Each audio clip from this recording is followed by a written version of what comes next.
Everyone. The subcommittee is meeting today to hear testimony on 9 public land bills. Under Committee Rule 4, subparagraph F, any oral opening statements and hearings are limited to the chair and the ranking minority member or their designees. This will allow us to hear from our witnesses sooner and help members keep to their schedules. Therefore, I ask unanimous consent that all other members' opening statements be made part of the hearing record if they are submitted to the clerk by 5 p.m. today or the close of the hearing, whichever comes first. Hearing no objection, so ordered. Without objection, the chair may also declare a recess, subject to the call of the chair. As described in the notice, statements, documents, or motions must be submitted to the electronic repository at hnrcdocs@mail.house.gov. Additionally, please note that as with in-person meetings, members are responsible for their own microphones. As with our in-person meetings, members can be muted by staff only to avoid inadvertent background noise. Without objection, Representative Eleanor Holmes Norton of the District of Columbia, Representative Mike Johnson of Louisiana, and Representative Veronica Escobar of Texas are authorized to question the witnesses in today's hearing. Finally, members or witnesses experiencing technical problems should inform committee staff as soon as possible. Thank you all for joining us today for the Subcommittee on National Parks, Forests, and Public Lands legislative hearing on 9 public land bills. I want to extend my gratitude to my colleagues who have sponsored these bills, as well as to today's witnesses for their testimony. Today's hearing is an opportunity to acknowledge a number of different important public lands priorities and legislative bills that I think will inure to the benefit of the people of our country. It also is an opportunity to find new ways to honor diverse communities and in small but significant ways ultimately reconcile issues in our past.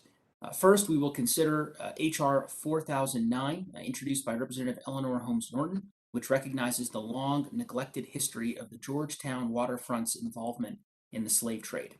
H.R. 4009 commemorates the more than 1,400 people who passed through Georgetown before being sold into slavery, while highlighting the plentiful contributions of Georgetown's African American community. While the horror that these individuals endured is irredeemable, it is essential that we acknowledge this history in an effort to move forward. We'll also hear about the Blackwell School in Marfa, Texas. For more than 50 years, it served as the sole public education institution in the state for children of Mexican descent, with 4,000 students in attendance from 1909 until Marfa schools were integrated in 1965. Although there were no state laws mandating segregation, many Texas schools practiced de facto segregation through the mid-20th century. I'd like to thank the bill's sponsor, Representative Tony Gonzalez, for elevating the important history of the Blackwell School and putting forward this proposal to incorporate its story into the national park system. Our public lands, monuments, and memorials tell the stories of our history, and proposals like those that we are reviewing today are helping to ensure that story represents the rich diversity of our wonderful country. Unfortunately, it bears noting that there are many geographic features and national forests that still require modification.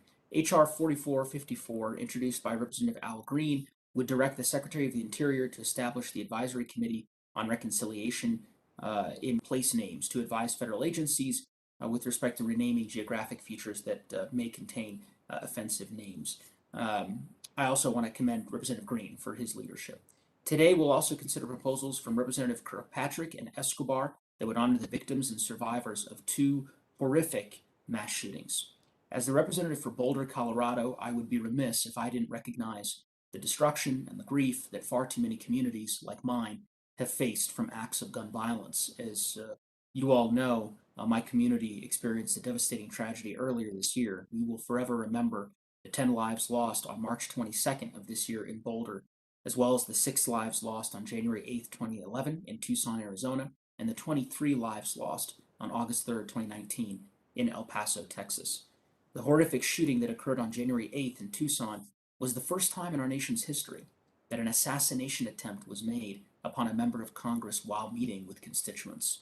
Congresswoman Gabrielle Gifford suffered severe injuries that continue to affect her to this day, and among the lives lost was the first congressional staffer to be assassinated in the line of duty.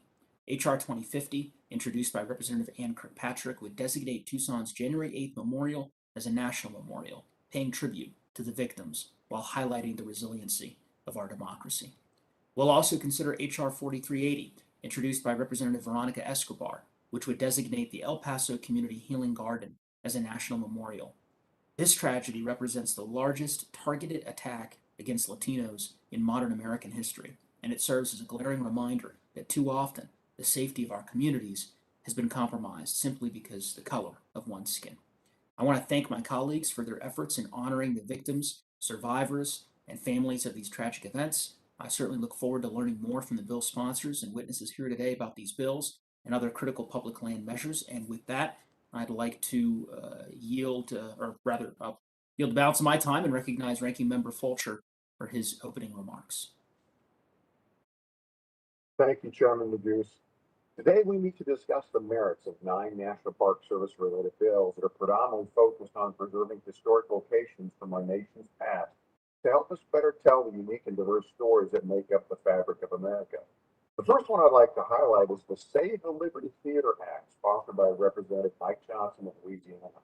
This bill gives full ownership of the Liberty Theater to the city of Eunice, a common sense consolidation that will save taxpayer money and enable the city to pursue important renovations and improvements to this historic theater. Next, I'd like to commend another Representative Johnson proposal, the Kane River Creole National Historical Park Boundary Modification Act, that facilitates a locally supported effort that will unify the property and simplify the management of the historical park. Finally, I'm pleased to see Representative Gonzalez's bill to designate the Blackwell School in Marfa, Texas, as a National Historic Site. The Blackwell School in Marfa, Texas, served as the sole public education institution for the city's Mexican and Mexican American children from 1909 to 1965. This is a fitting bill to consider during historic Hispanic Heritage Month, and I applaud the gentleman from Texas for his leadership on this issue. The common thread for each of these bills is that they are local in nature, have widespread support, and would either simplify management or save taxpayers money. Regrettably, not all the bills before us today meet those standards.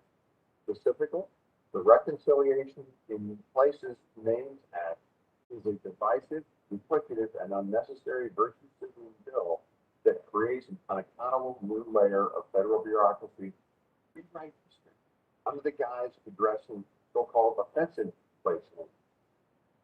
Certain sites are in need of name changes and should be and will be changed to the existing U.S. Board on Geographic Names process. It's therefore perplexing that my friends on the other side of the aisle offered this bill, which is both unnecessary and overly broad.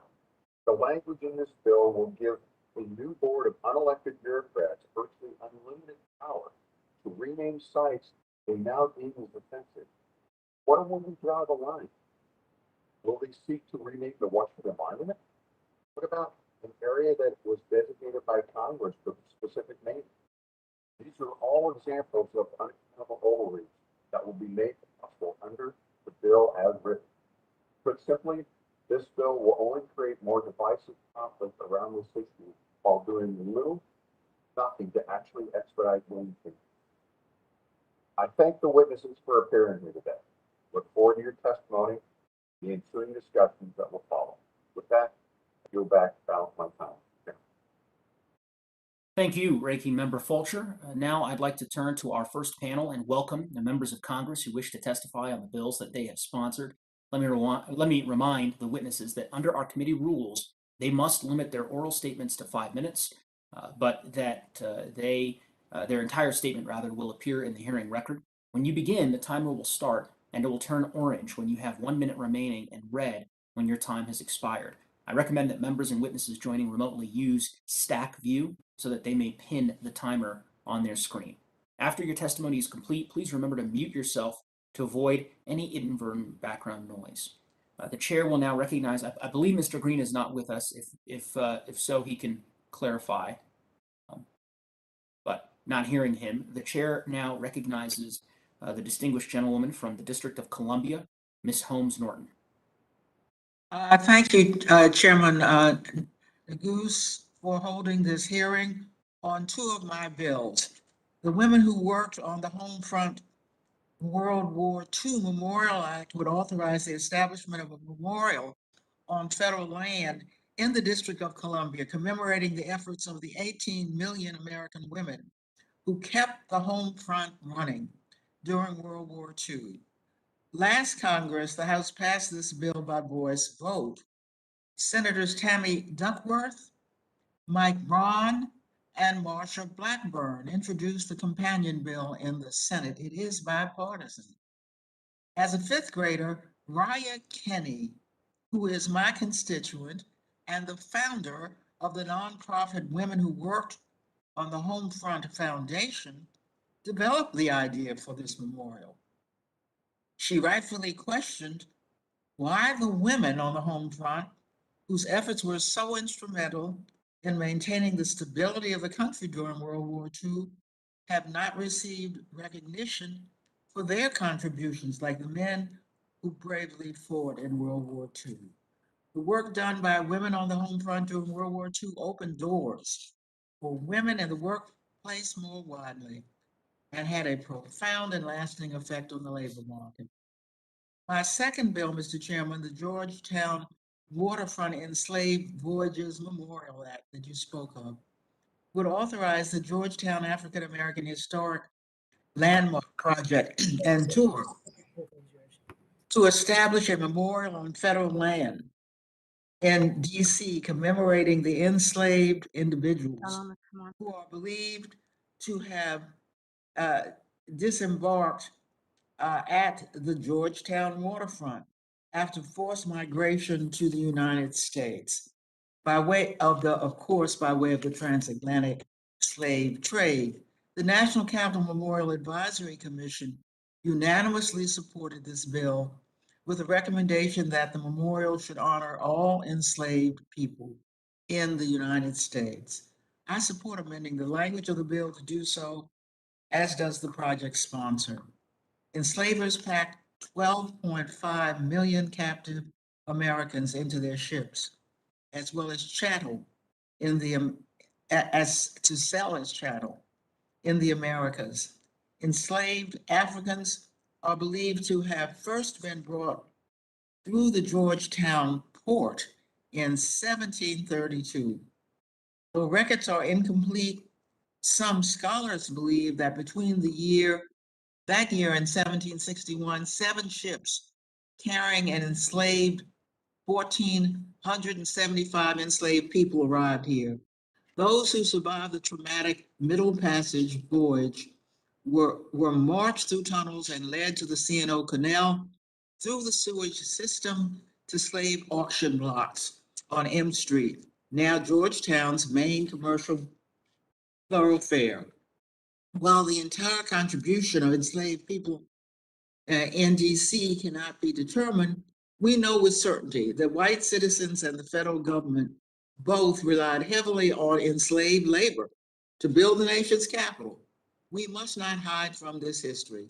This bill provides for the creation of a powerful marker of truth-telling and remembrance. Let us honor the personhood of these individuals who were repeatedly assumed to have none, so that they will never be forgotten. These bills would not only authorize the memorials about critical events in the nation's history, but would also help to diversify the memorials on federal land in the nation's capital. Again, I thank you, Mr. Chairman, for holding this hearing. Thank you, Ms. Holmes Norton.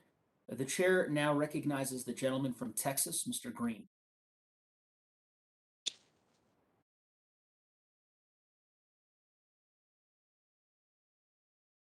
Mr. Green, I believe you are muted.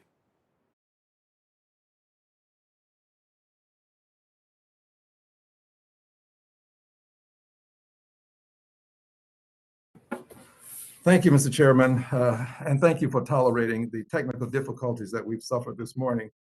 Mr. Chairman, I thank you and all of the members of the subcommittee for considering H.R. 4454, the Reconciliation of Place Names Act. I also thank Secretary Holland for introducing this legislation in the 116th Congress, as well as the 27 endorsing organizations. Additionally, I have to thank my very good friend, Commissioner Rodney Ellis from Harris County, for his decades of support to this cause.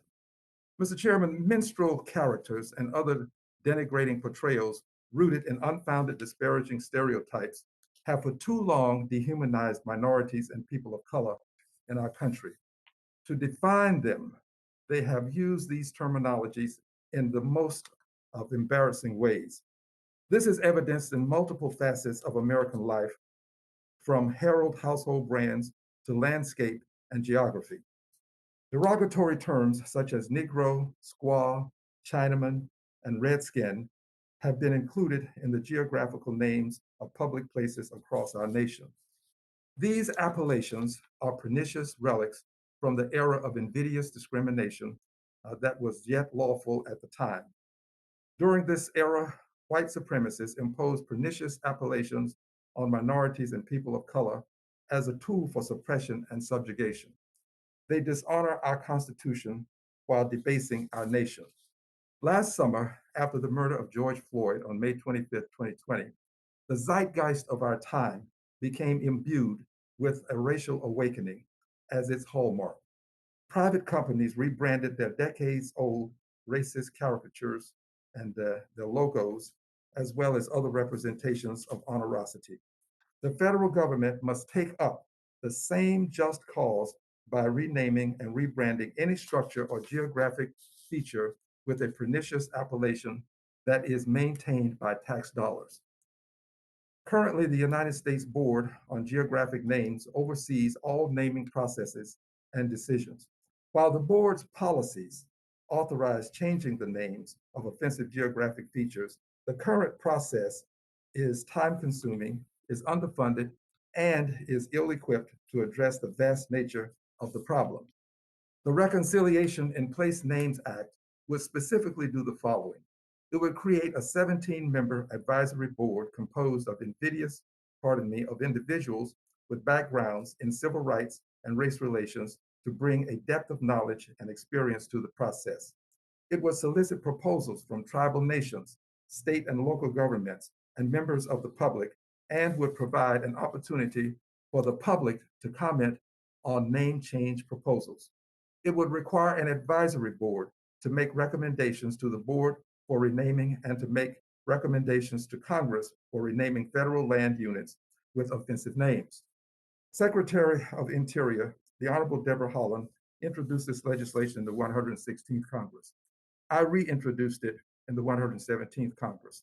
And currently, Senator Elizabeth Warren has introduced a companion legislation in the United States Senate. Finally, Mr. Chairman, if I may say this quickly, I'm grateful for this opportunity to speak on this topic. It is a very sensitive topic, and I trust that the members of this Congress will see that this is an opportunity for us to correct an injustice that we've had to endure for too long. I believe it can be done. The way to do it is with us. We but only have to have the will, and I thank you, Mr. Chairman. Thank you, Mr. Green. The chair now recognizes the gentleman from Texas, Mr. Gonzalez, if he is here.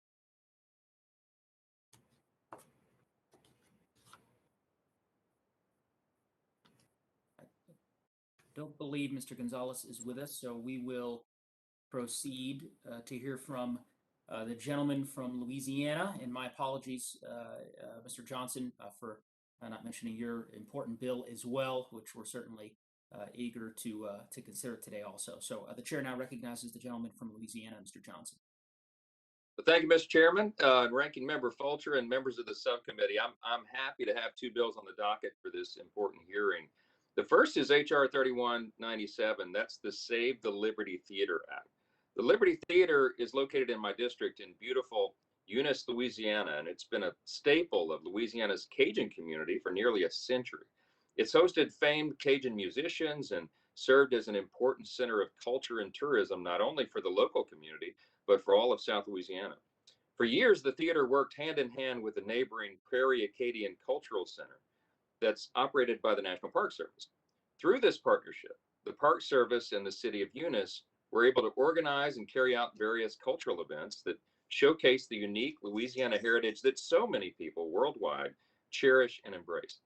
Because the Park Service and the Liberty Theater facilities share the same city block, each assumed certain maintenance and upkeep responsibilities that were mutually beneficial.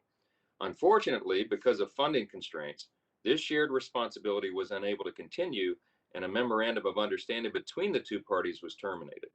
There's still an opportunity for the Park Service and the theater to collaborate on various events, but they simply no longer share in the upkeep and maintenance responsibilities of the two facilities. And the cost of upkeep for Liberty Theater is considerable. The building is also in need of some extensive renovations and restoration.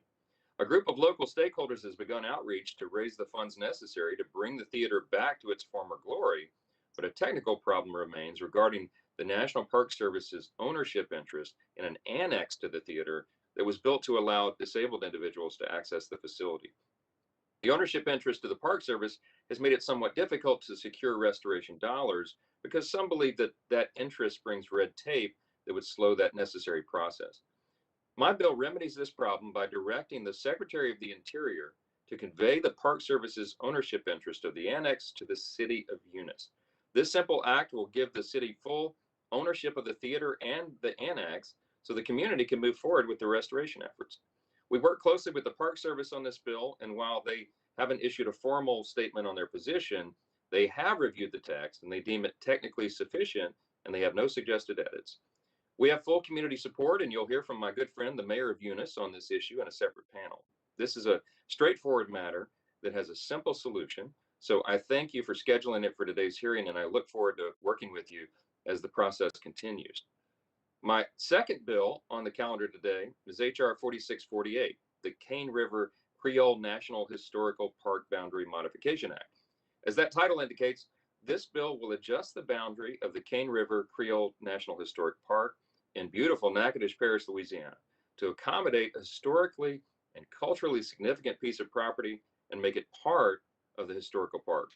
By way of quick background, the park was created in 1994 to commemorate the unique mix of cultures involved in the settlement of Louisiana's Red River Valley. The park consists of two existing units, Oakland Plantation and Magnolia Plantation. Both are National Historic Landmarks and National Bicentennial Farms. They were owned by the same family for over 200 years, and through Park Service programs, they tell the tragic story of slavery and the triumphant story of African American history in the region.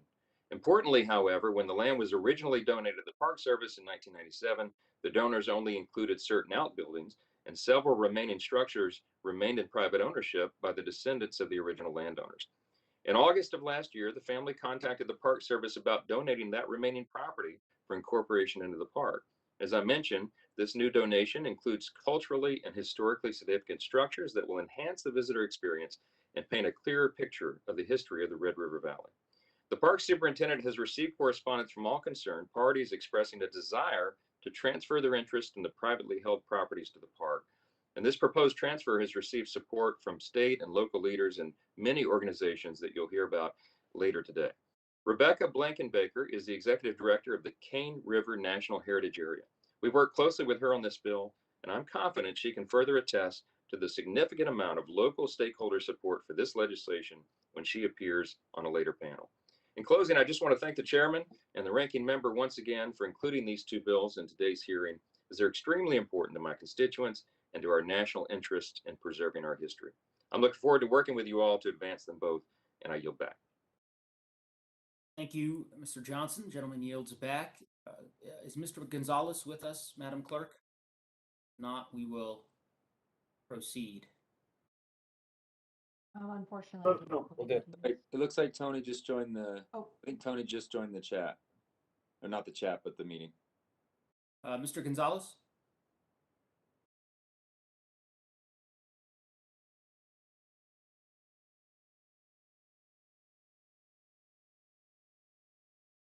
Mr. Gonzalez, are you with us? Yes, I am. Okay, great. We will go ahead and yield to you. The chair now recognizes the gentleman from Texas, Mr. Gonzalez. Great. Thank you. Thank you, Chairman. Thank you, Ranking Member Westerman. I'd like to thank both of you for inviting me to provide opening remarks at today's legislative hearing on my bill, H.R. 4706, to establish the Blackwell School National Historic Site in Marfa, Texas. In fact, In fact, this being my freshman term in Congress, I'd like to thank you for giving me the opportunity to testify to a committee for the very first time. One of the most precious gems in America is our robust assortment of national parks. From east to west coast, Americans are able to experience breathtaking landscapes and relive some of the most monumental events in American history. When we think of our great nation's history, it's paramount that we look outside the traditional parameters. We must identify life and share of forgotten. We must work together in Congress to paint a more accurate picture of the country came to be. That picture is not complete without including the history of Mexican Americans and their struggle for equality. Segregation is an ugly stain on Americans' legacy. And while we have progressed as a people, we must acknowledge the painful role segregation played in our history. From 1909 until 1965, Blackwell was Marfa's segregated school.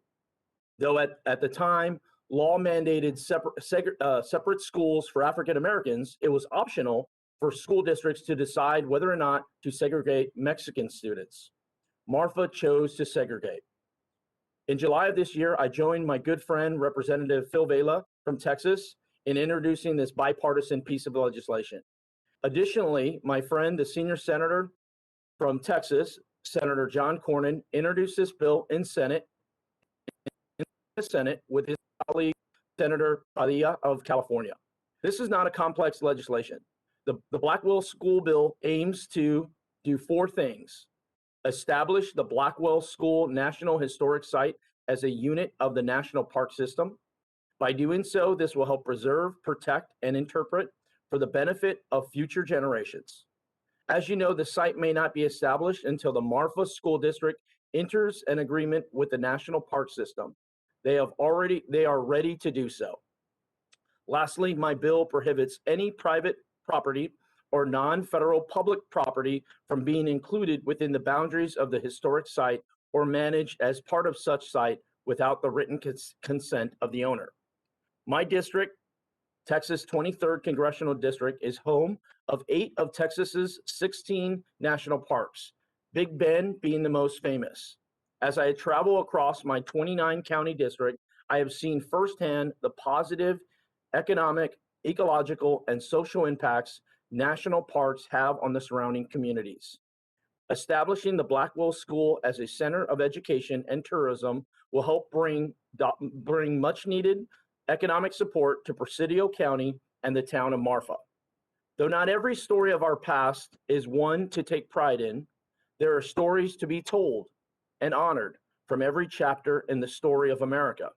Today, I want to thank the committee for taking a step in the right direction and preserving the story of generations of Mexican American school children from Marfa, Texas, by establishing the Blackwell School as a unit of the National Park System. And with that, I yield back. Gentleman yields back. Thank you, Mr. Gonzalez, and congratulations on your first testimony on a bill. Undoubtedly more to come. With that, we'll go ahead and transition to the second panel. I also just want to take a moment of personal privilege to recognize something I didn't do at the beginning of the hearing, which is that our chairman of the full committee, Chairman Grijalva, is here, and we appreciate his presence. I serve on 4 committees in the House, which is more than typical. And I can certainly tell you that of all the committees I serve on, I don't think there's a single chairman on any of my committees that ultimately participates in all of the subcommittee hearings, which I know Chairman Grijalva endeavors to do, and we're so grateful for that and for his leadership. So with that, I want to thank the sponsoring members of Congress for their valuable testimony, and now we will transition to our second panel. As with the first panel, oral statements are limited to 5 minutes, but your entire statement will be made part of the hearing record. When you begin, the timer will start and it'll turn orange when you have 1 minute remaining and red when your time has expired. After your testimony is complete, please remember to mute yourself to avoid any inadvertent background noise. The chair now recognizes Mr. Mike Caldwell, Associate Director of Park Planning, Facilities, and Lands at the National Park Service. Chairman Maguse, Chairman Grijalva, Ranking Member Fulcher, and members of the subcommittee, thank you for the opportunity to present the Department of the Interior's views on the 9 bills on today's agenda. I would like to submit our full statements for the record, and summarize the department's views. HR 149 would designate the Peter J. McGuire Memorial and Peter J. McGuire Memorial Gravesite as the Peter J. McGuire Memorial National Commemorative Site and would authorize the Secretary of the Interior to enter into cooperative agreements. The department recommends deferring action on HR 149, although HR 149 stipulates that the memorial would not be considered a unit of the National Park System. We would recommend a study be conducted to determine whether it meets the criteria for national significance, suitability, and feasibility. HR 250 would direct the Secretary of the Interior to establish the January 8th Memorial as an affiliated area of the National Park System and to develop a general management plan. The department would recommend deferring action on the portions of HR 250 that authorize an affiliated area of the National Park Service or a role for the Secretary of the Interior until a study has been completed. HR 3197 would direct the Secretary of the Interior to convey to the city of Eunice, Louisiana, ownership of the National Park Service constructed annex adjoining the city-owned Liberty Theater. The department supports HR 3197, transferring ownership of the Liberty Theater annex to the city of Eunice would allow the city greater autonomy, provide significant cost savings to the NPS, and clarify management responsibilities. HR 3531 would authorize the Women Who Worked on the Homefront Foundation to establish a commemorative work on federal land in the District of Columbia to commemorate the commitment and service represented by women who worked on the home front during World War II. The department supports the intent of the legislation, but suggests an amendment may be helpful to clarify the focus of the commemorative work. HR 4009 would authorize the Georgetown African American Historic Landmark Project and Tour to establish a commemorative work on federal land in the District of Columbia to commemorate the enslaved individuals who disembarked at Georgetown Waterfront after enduring the Middle Passage. The department supports this legislation with amendments. The National Capital Memorial Advisory Commission concluded that the bill's broader themes of addressing the suffering and trauma endured by individuals who were enslaved and brought against their will to this country rises to the level of lasting historical significance to the nation. HR 4380 would designate El Paso Community Healing Garden at El Paso County's Escalade Park as the El Paso Community Healing Garden National Memorial. The department does not have a position on HR 4380, as the memorial would not be located at a site under the jurisdiction of the Department of the Interior and does not provide for any management or funding by the National Park Service. HR 4454 would direct the Secretary of the Interior to establish an advisory committee on reconciliation and place names to advise the board on geographic names about renaming geographic features that currently bear place names that are considered offensive or derogatory. The department supports HR 4454 and welcomes the establishment of place names that are equitable and just, honor the cultural diversity of the United States, and advance dignity for all people in the United States. HR 4648 would expand the legislative boundary of Kane River National Historical Park in Louisiana by approximately 46 acres. The department supports HR 4648 with a technical amendment to update the map reference.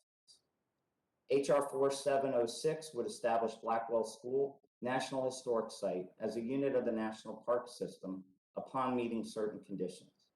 The NPS has not had the opportunity to evaluate the Blackwell School as a potential unit of the National Park System. Amending the bill to provide for a special resource study of the Blackwell School rather than the establishment of a new unit would enable the NPS to better understand this story in the national context and gather information on management needs of the site. Chairman Neguse, this concludes my statement. I would be pleased to answer any questions you may have. Thank you, Mr. Caldwell, for your important testimony. And I want to remind the members that Committee Rule 3, subparagraph D, imposes a 5-minute limit on questions, and the chair will now recognize members for any questions that they may wish to ask the witness. I have no questions, so why don't I yield to the ranking member for 5 minutes if he has any questions for Mr. Caldwell. Thank you, Mr. Chairman. Mr. Caldwell, I mentioned in my opening statement that HR 4454 gives the new unelected board virtually unlimited power to rename sites across the country that they deem as. And so, for the record, does the administration believe that the Washington Monument should be renamed? Or what about the Jefferson Memorial or the Lincoln Memorial? This is a important and complex issue we continue to evaluate. And as I stated in our testimony, the department supports HR 4454, and especially the public process that would be established by this legislation. No decisions or anything of the sort have been made by the department about any place name. So you are open to changing those names? I think we support the 4454 and the public process that would be part of looking at place names.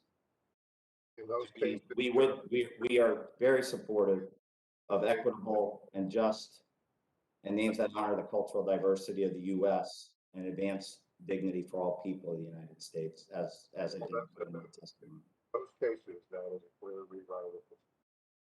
It's a shame that you're even considering such a thing. Does the administration believe that sites named by an act of Congress should be overturned by an unelected?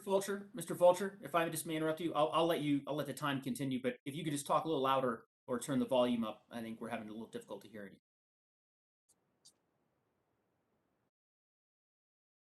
Thank you, Mr. Chairman. Hopefully this is better. I'll speak a little closer. Mr. Caldwell, does the administration believe that sites named by an act of Congress can or should be overturned by an unelected board of bureaucrats? The names of NPS units are determined by legislation, or in the case of national monuments, by presidential proclamation. And should those be able to be overturned by an unelected board? I think those are names that are provided statutorily. Okay, Mr. Caldwell, as we discuss offensive places and names, two of these sites are undoubtedly the Muir Woods National Monument and John Muir National Historical Site, which is named after John Muir, the founder of the environmental group, the Sierra Club, and also an avowed racist. In fact, according to the Sierra Club themselves, and I quote, as the most iconic figure in Sierra Club history, Muir's words and actions carry an especially heavy weight. They continue to hurt and alienate indigenous people and people of color who come into contact with the Sierra Club. My question is this: does the administration support changing the name of Muir Woods John Muir National Historic Site, particularly in light of his repudiation of the very group that he founded? The names of NPS units are determined by legislation or presidential proclamation. We understand this is a complex issue and that we don't take lightly, and the department supports the legislation, especially support the public process that's part of the legislation. Okay, so that's a unique way of sidestepping the question. Would you like to try another attempt at answering it? I guess once again, all units of the National Park Service receive their name from legislation. And you support Congress's ability to identify those names and would not try to interfere with a separate board? I think as we administer units across the system, we take the enabling legislation of each of those units very seriously. Okay, once again, thank you for sidestepping that question. I wish you would have answered. Mr. Caldwell, one of the bills before us today, the Georgetown Waterfront Enslaved Voyages Memorial Act, would designate the Georgetown Waterfront in Washington, D.C. as a memorial in honor of the transatlantic slave trade. This is also a subject of the NPS studies as the history of Georgetown as a slave port is settled. My question is this: can you tell the committee what evidence, if any, NPS has found so far that would help settle the debate on whether Georgetown was really, in fact, a slave port? I think that right now the NPS has developed a legacies of enslavement and raised community of practice among the units that we have in Washington, D.C. And the idea behind that is to enhance the education and interpretation of the legacy of slavery.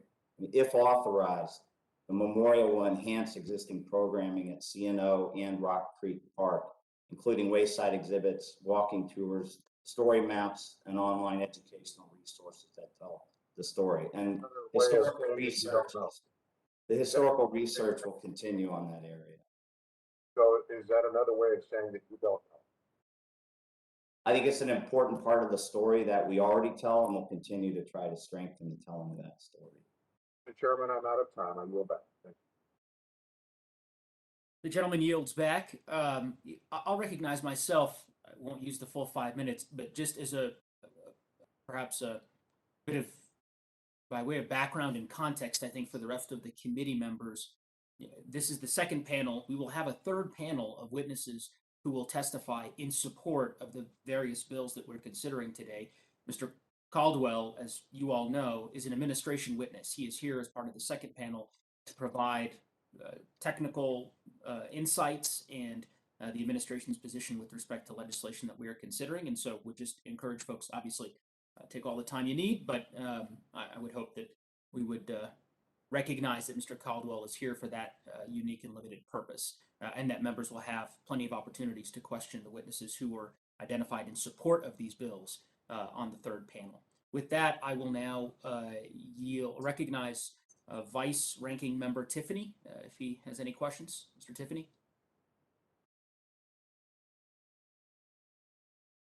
Thank you, Mr. Chairman. I have no questions at this time. Thank you, Mr. Tiffany. The chair will now recognize Chairman Grijalva. If he has any questions. No. No, Mr. Chairman, thank you very much. Thank you, Mr. Chairman. The chair will now recognize Mr. Gomer.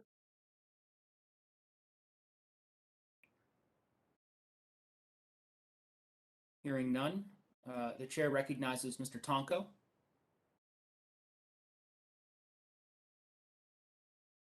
Thank you, Chairman Neguse. Just get the other, okay. Just FYI, Mr. Tonko, we can't, we can hear you, but we can't see you, but you may proceed. Okay. Sorry about that. I think you have my video now, I believe. Now we can see you. We're all very grateful. Okay. Well, thank you, Chair. I'm proud to represent the Capital Region of New York, where certainly I have seen the incredible strength and the healing and possibility that comes from commemorating our shared histories and heritage.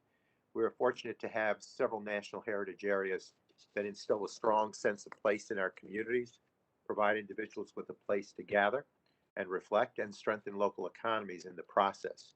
And that's why I am so proud to push for legislation such as my National Heritage Areas Act that would ensure that these sites can serve our communities for generations to come.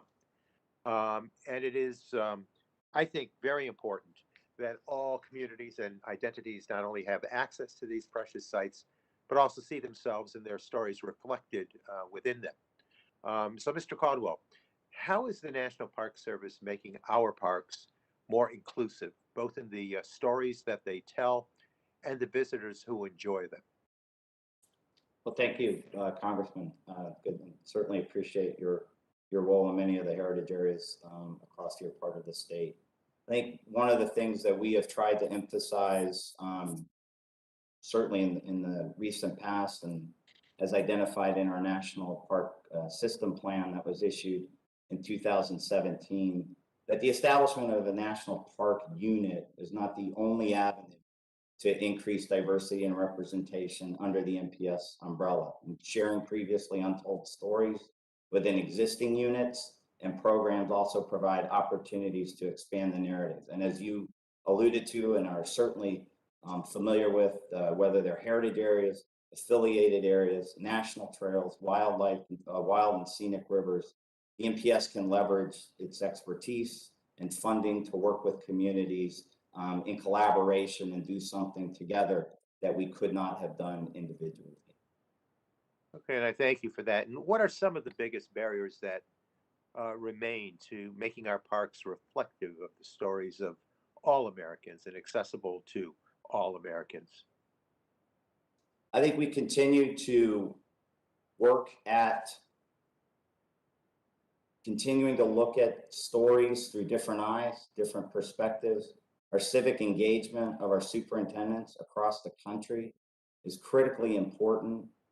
As you well know, with your experience in upstate New York, things like the Erie Canalway National Heritage Corridor don't just happen overnight. They take a lot of interaction. They take a lot of collaboration across many differences of opinion and ideas about our history. And I think that's one of the reasons I think the administration has been supportive at looking at our history in different eyes, through different ways and different histories. Well, I know that having been involved from a state perspective and now a federal perspective with Heritage Corridor work, the outreach and the efforts for inclusion have been very beneficial because there are several sub-themes or related themes that can be embraced and embellished through the heritage area and heritage corridor concept. How would the bills before us today remove some of those barriers?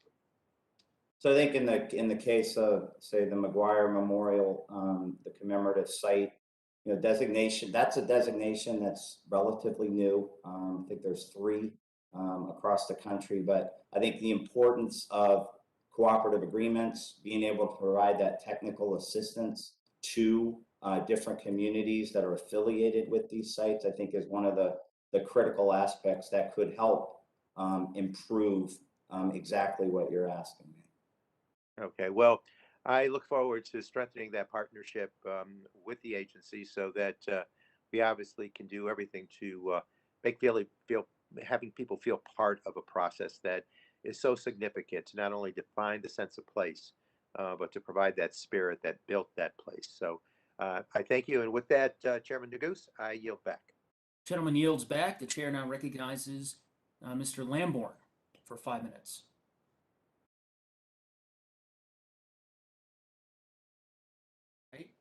Sounds like Mr. Lamborn might not be with us, so the chair will now recognize Ms. Holmes Norton for 5 minutes.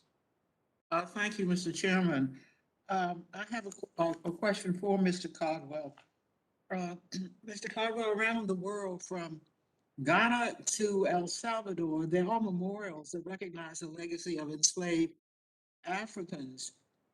They serve as powerful remembrances and even healing. While similar memorials have been established in New York and Alabama, as yet the District of Columbia does not have a memorial that bears witness to the legacy of enslaved people, despite the fact that the federal government relied heavily on enslaved labor to build the nation's capital. My own ancestors were among them. Could you speak to the symbolic importance of having a national memorial located here in the nation's capital that honors the enslaved people who forcibly migrated to the United States by way of the slave trade? Yes, Congressman, thank you for that question. First, I want to acknowledge certainly the efforts being made with the National Park Service units, their existing staff, existing leadership. I walk by Lafayette Park every day on the way to the department and seeing the recent exhibits, wayside exhibits about the construction of the White House. I think those types of stories need to be told, need to be researched. And I think as we indicated, we would welcome an opportunity to work with you, to work with the community on the Georgetown Waterfront Memorial. I think the other important thing has been, I know, subject of testimony by others from the National Park Service, is the importance of the networks across the national park system, networks related to African American history, for example, the National Underground Railroad Network to Freedom. I think those are important networks that the National Park Service doesn't necessarily own anything as part of those networks, but we provide interpretive assistance. We provide assistance when it comes to National Historic Landmark nominations, et cetera. And so I think, to your point, the involvement and the incorporation of the important story of Washington, D.C. certainly has a place in that broad network of the stories that you eloquently highlighted in your introductory remarks. Thank you, Mr. Caldwell. It's my understanding that NPS is currently conducting research into the question of whether slave ships disembarked in Georgetown in particular. The architect Rodney Leon, in connection with the Georgetown African American Historical Landmark Project and Tour, is leading a master's course at Yale University that will study archival records to determine where along the waterfront slave ships may have docked. Will historians at the Park Service consider the findings of the Georgetown Landmark Project and of the architect Rodney Leon as a part of their inquiry? Yes, I think the engagement with the public and subject matter experts always helps the National Park Service gather information to just better understand those stories related to these sites and the importance of public places in their telling. So absolutely. Very much appreciate your responses, Mr. Caldwell, and I yield back. Thank you. The gentlewoman yields back. The chair now recognizes Mr. Rosendale for 5 minutes. Thank you, Mr. Chair. Appreciate that. Mr. Caldwell, I read the Department of Interior statement for the record on HR 4454, the Reconciliation in Places Names Act. I've got to say, I wasn't surprised by the department's support of this bill, but I'm extremely frustrated. Since January, House Democrats, along with President Biden, have advocated for a radical, divisive policies steeped in critical race theory. They've weaponized every institution of our federal government to seek out and punish those whom they disagree with. In the military, one of our greatest apolitical institutions in the nation, President Biden has mandated critical race theory trainings to promote extreme left-wing ideologies and indoctrinate enlisted service members, all while they simultaneously purge the ranks of individuals on the other end of the ideological spectrum. In the Department of Justice, the institution responsible for enforcing our nation's laws, officials are now looking at ways to punish and intimidate parents who dare express concerns over school curriculums containing critical race theory at the direction of the Biden administration. In the halls of Congress, the institution that creates these laws, statues of historic figures crucial to the formation of the United States as a nation were removed from the Capitol in an attempt to expunge our nation's history of past sins and send a political message to dissenters of the left's woke ideology. Now, at the Department of the Interior, the institution responsible for maintaining our nation's parks and public lands, departmental leadership endorsed a bill to erase any names of parks, monuments, and public places that are deemed offensive. This would be governed by a board of 17 people, consisting only of 3 representatives from the general public. Make no mistake, this bill is not about equality. No. This bill is just another attack on every American who loves their country, who stands for the flag, and who's proud to call the United States of America the greatest country on earth. On the 4th of July, I unapologetically waved the red, white, and blue. But President Biden will have you believe that this makes you a racist. You should instead ignore the creation of this great country and celebrate Juneteenth National Independence Day, which he just signed into existence this year. Throughout history, America has been a bastion of democracy and freedom. We've lifted more people out of poverty and oppression than any nation on earth and have asked for nothing in return. Understanding and appreciating this history is vital. As with any country, there are imperfections in our past, but America is still the greatest nation on earth, and our accomplishments are worthy of celebration. The purpose of the National Park Service is to preserve our history, not whitewash it. I'm deeply concerned that HR 4454 is yet another attempt to rewrite history through the lens of critical race theory. And while you're in a very uncomfortable position to have to defend it, I'm sorry, you are here to represent the administration. So I have a couple of questions for you. And I'm looking for just some simple yes or no's. Would you rename places currently named after Thomas Jefferson? The names of sites are established through statute. Okay, so we're going to go through this exercise again that I saw Representative Fulcher went through. How about, would you rename places or recommend renaming places named after FDR, Franklin Delano Roosevelt? Once again, I think the names of historic sites go through an established democratic process. This bill is supported by your department and will judge figures of the past by modern standards. I don't believe that it's fair. I believe our founders should be judged holistically. This bill is very clearly tied to the radical left's agenda to enshrine the racial history of this country as the leading aspect of our national story. It seeks to overshadow all the good this country has brought to the world. Gentleman's time has expired. Focus on racial sins.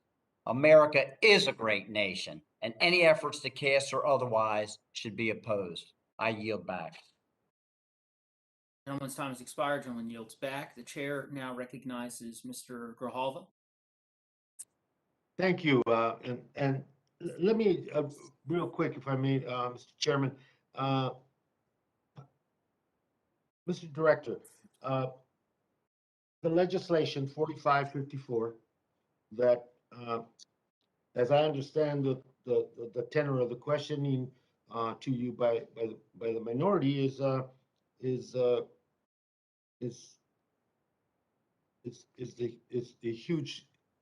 greatest threat being faced by America's identity in the history of this nation. And you mentioned it, and you know, I always find it ironic that when we get to these discussions that other thing, it becomes an ideological one. It is not an ideological one. This discussion and the legislation that Mr. Green and others are supporting is about bringing a process into an issue that is controversial, and it's controversial because it's tied to the fact that decisions are not made on real history and decisions are not made on real facts. And Mr. Caldwell, talk about that process and talk about the need that we have to do that, because you know it's also, you know, telling our history as a nation is an important one. We're a diverse nation, and all that history should be told. We shouldn't erase some of it, and we shouldn't invent any of it, and we shouldn't protect any of it from the reality and the truth. And if they're not consistent with what this country purports to be, we need to deal with it. And we need and this process and the legislation provides the Park Service, provides this Congress with an opportunity to do that in a pragmatic, fact-based, history-based process with the public involved and not shut out of it. Mr. Caldwell, talk about that process and why as you mentioned it twice in your response to questions, it is a critical part of the legislation. Thank you, Congressman, for your question. I think as just to reiterate, as you said, there is a process established in this bill. The department supports that. They support the process, particularly, as you alluded to, the public part of the process. And just reassuring, no decisions have been made. You know, a process is important, as you talked about. And we support this bill. The establishment of place names that are equitable and just, and honor the cultural diversity of the United States, and really advance the dignity for all people of the United States. And using a process where these conversations can happen is a critical piece of this bill. For too long, Mr. Chairman, and I want to applaud you and your committee members for having this hearing and all the legislation that's on there. You know, from the preservation of Cajun history and culture and music to the acknowledgement of the horrors and the misery of slave trade in this country. That's our story. And when you tell the full and real story, Mr. Chairman, and that's why I applaud you, because this adds to America's story. And all these items on this agenda do. And I want the past and the current lifetime that we're living through events that are shaping our history, is defining us as a nation. And I want to thank you for that, because you know, when we tell the real history, it is not about it's not an attack on anybody. I'm not attacking any of my colleagues when I want to tell the history and want to acknowledge the importance, the significance, and the history of a segregated school in Texas, and thank Mr. Gonzalez for that, or to acknowledge the reality of the slave trade. Telling that full history is not attacking an individual. It is not attacking our country. It is telling the history of this nation, blemishes, good looks, warts and all. That's us. And I applaud you for bringing those kinds of items before us, and something that the full committee can take action. And I yield back. Thank you, Mr. Chairman. The chairman yields back. The chair now recognizes Mr. Moore for 5 minutes for any questions. Thank you, Chair. Appreciate the opportunity, Mr. Caldwell. Got a few actually specific questions to a bill that I was able to do through this committee, the Bear River Heritage Act, and wanted to dig into just a little bit of that. Because there's been several National Heritage Area Study Acts in this Congress, including the Bear River one that we had done a few months ago. Any advice from you as you see communities going to work on some of these, to study the process to ensure, to ensure that it's done efficiently as possible? Any sort of just general thoughts to those types of bills, not particularly to the Bear River, although you're welcome to discuss that if you know much about it, but just in general, any advice there? I think and thank you for your question. I think it's important for any community that's engaging with the National Park Service as a way to preserve the nationally significant stories of their area, is to really have that collaboration, the open communication, the dialogue, and to learn from other heritage areas, for example, or other affiliated areas. I think certainly Congressman Tonko has several in upstate New York, and I think to rely on some of the technical advice and experience of Park Service staff who have worked with heritage areas, I think is critically important. I think at the end of the day, the National Park Service is successful as our partnerships are successful. And I think as you venture into whether it's a special resource study or a recon study, those are important efforts of a community interacting with the National Park Service to really look at some important history. What's the history? What's the significance? All those other elements of how this agency can work in collaboration with communities. So bottom line, just learn from the past experiences across the country and try to tap into those experiences that people have had. They're timely and expensive. I think we could be in agreement on that. How many do you know of? How many do you know how many are currently in process?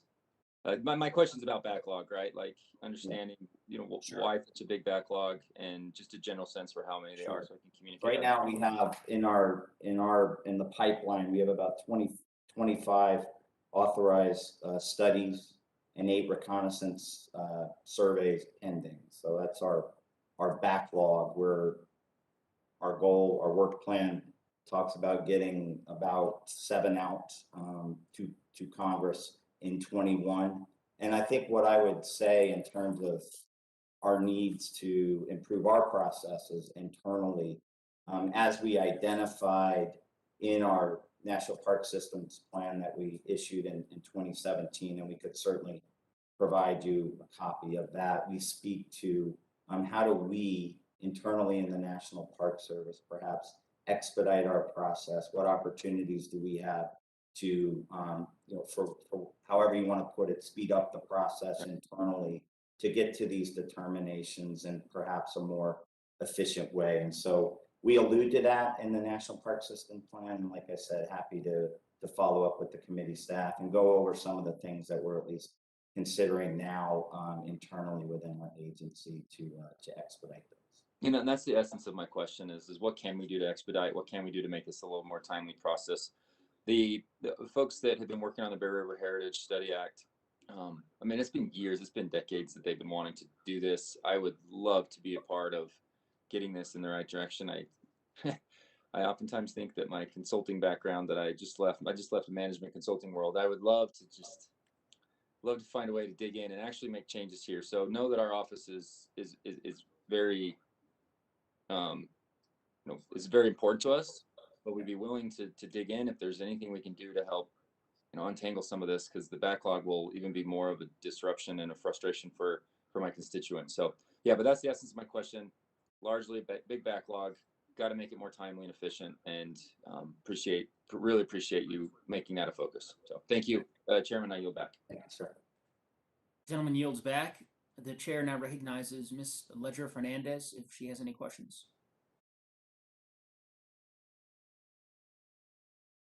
Hearing none, the chair now recognizes Ms. Escobar if she has any questions.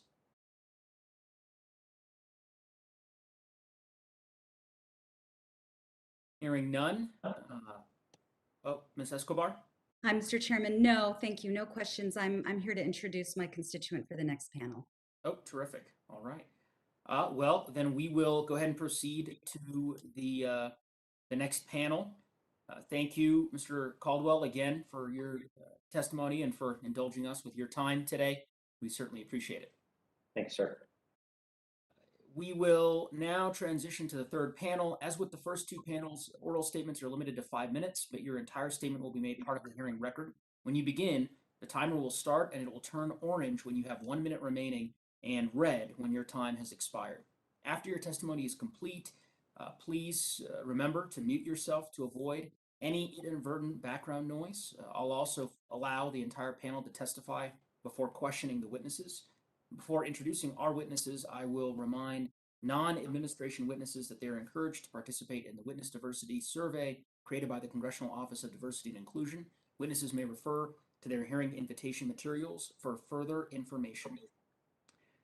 The chair will now start by recognizing the Honorable Ron Barber, President of the Board of Directors for Tucson's January 8th Memorial Foundation. Thank you, Chairman Negose and Ranking Member Fulcher, and of course, Chairman of the whole committee, Grijalva, my neighbor here in Arizona. My name is Ron Barber. I'm the president of the January 8th Memorial Foundation Board and a former member of the House of Representatives. It's an honor to be with you today to discuss H.R. 250, the January 8th Memorial Foundation Act. On behalf of our board, I want to thank Congresswoman Ann Kirkpatrick for introducing this legislation and all the members of the Arizona delegation for their support. H.R. 250 will designate the January 8th Memorial as an affiliated area of the National Park Service and a national memorial. Due to the significance of the events in Tucson on January 8, 2011, this memorial should become a national memorial. The tragic shooting that day shook our community and our nation. This designation will allow people from all across our country to know that the memorial exists and what it stands for. The construction of the memorial has been completed. It was dedicated on January 8, 2021, the 10th anniversary of the shooting. The memorial is located in El Presidio Park in Tucson, next to the historic Pima County Courthouse, Pima County Government, and Tucson City Hall. Much consideration was given to its placement or its location, and the Memorial Foundation Board approved its placement there because it is the center of civic life in Pima County. On January 8, 2011, Congresswoman Gabby Giffords was holding her 21st Congress on Your Corner outside a supermarket in Tucson. These were informal events where the Congresswoman would meet face-to-face with constituents to hear their concerns. Through Congress on Your Corner events, the Congresswoman brought government closer to the people and made herself accessible to her constituents. Gabby was shot in the head and miraculously survived. I was shot alongside the Congresswoman and would have died had it not been for the fast response of shoppers and EMTs. The memorial honors the 6 people who were killed on that fateful day and those who were wounded and survived. It is also dedicated to the remarkable response from our community in the wake of this unspeakable tragedy. That outpouring of support showed the strength, the resilience, and the true spirit of Southern Arizonans. Our first responders saved many lives that day, and the memorial is dedicated to them as well. Dorothy Dot Morris, Chief Federal Judge John Roll, 9-year-old Christina Taylor Green, Phyllis Schneck, Dorwin Stoddard, and Gabe Zimmerman were the fatal victims of the shooter who came to assassinate Congresswoman Giffords.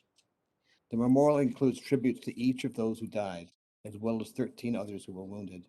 Each person has a unique set of symbols on the interior of the wall and the memorial, and these symbols represent the interests and the lives of those who died or were wounded.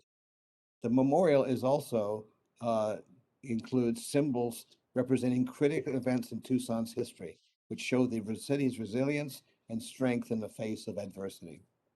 The memorial design was created in consultation with relatives of the victims as well as survivors. Input was received from the Tohono O'odham Nation, on whose ancestral land the memorial sits. Groups affiliated with the memorial statues located in the Presidio were also consulted. The memorial was funded by donations from individuals, foundations, and companies in Arizona. The events of January 8, 2011 should be remembered as a national tragedy, just as our community's response should be commemorated as a national point of pride. The significance of this event, an attempted assassination of a sitting member of Congress, the first ever death of a congressional staff person in the line of duty, the death of Chief Judge of the Federal Court in Arizona, the death of a beautiful 9-year-old girl, and the death of 3 senior citizens are too important not to memorialize at a national level. Designating the January 8th National Memorial Site as an affiliated area of the Park Service will not only elevate its status to that of national significance, but it will also increase its visibility, hopefully giving others across the country an opportunity to honor the victims, the survivors of this horrific tragedy, and see the strength of our community in its aftermath.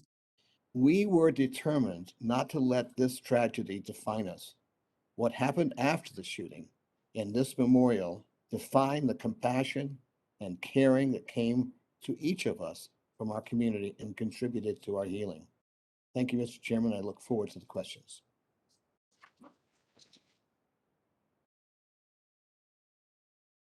Thank you, Mr. Barber, for your service to our country and for your testimony today. Very compelling. The chair now recognizes Congresswoman Holmes Norton for 30 seconds to introduce Ms. Adrena Crockett, founder and program manager of the Georgetown African American Historic Landmark Project and Tour. Thank you, Mr. Chairman.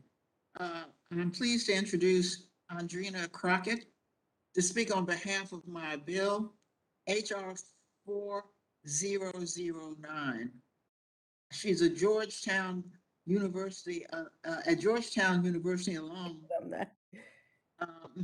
Ms. Crockett founded the Georgetown African American Historic Landmark Project and Tour, an organization comprised of local community advocates and historians who are dedicated to researching and memorializing the free and enslaved African American residents who lived and worked in Georgetown. I'm pleased to introduce Ms. Crockett. Good morning, Chairman, Ranking Member Wasserman, and other distinguished subcommittee members. My name is Adrena Crockett. Thank you for this opportunity to speak before you.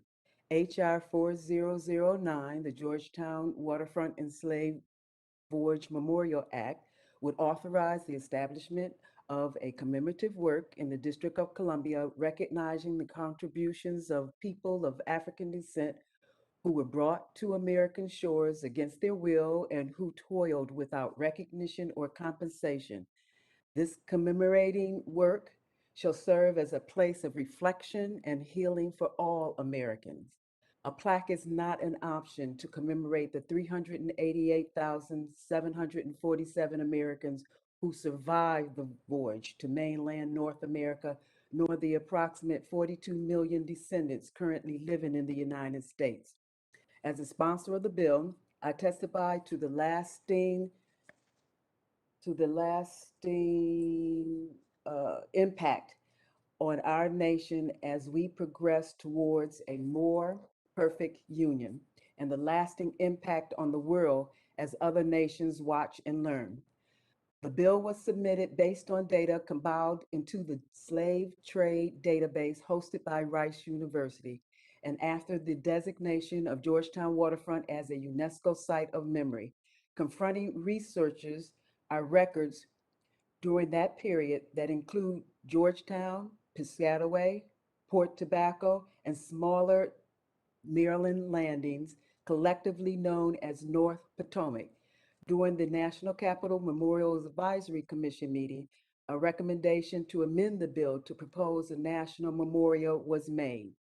Maps drawn in 1838 show that even then, depths of the Potomac River at the base of Wisconsin were more than enough to, for big ships to travel.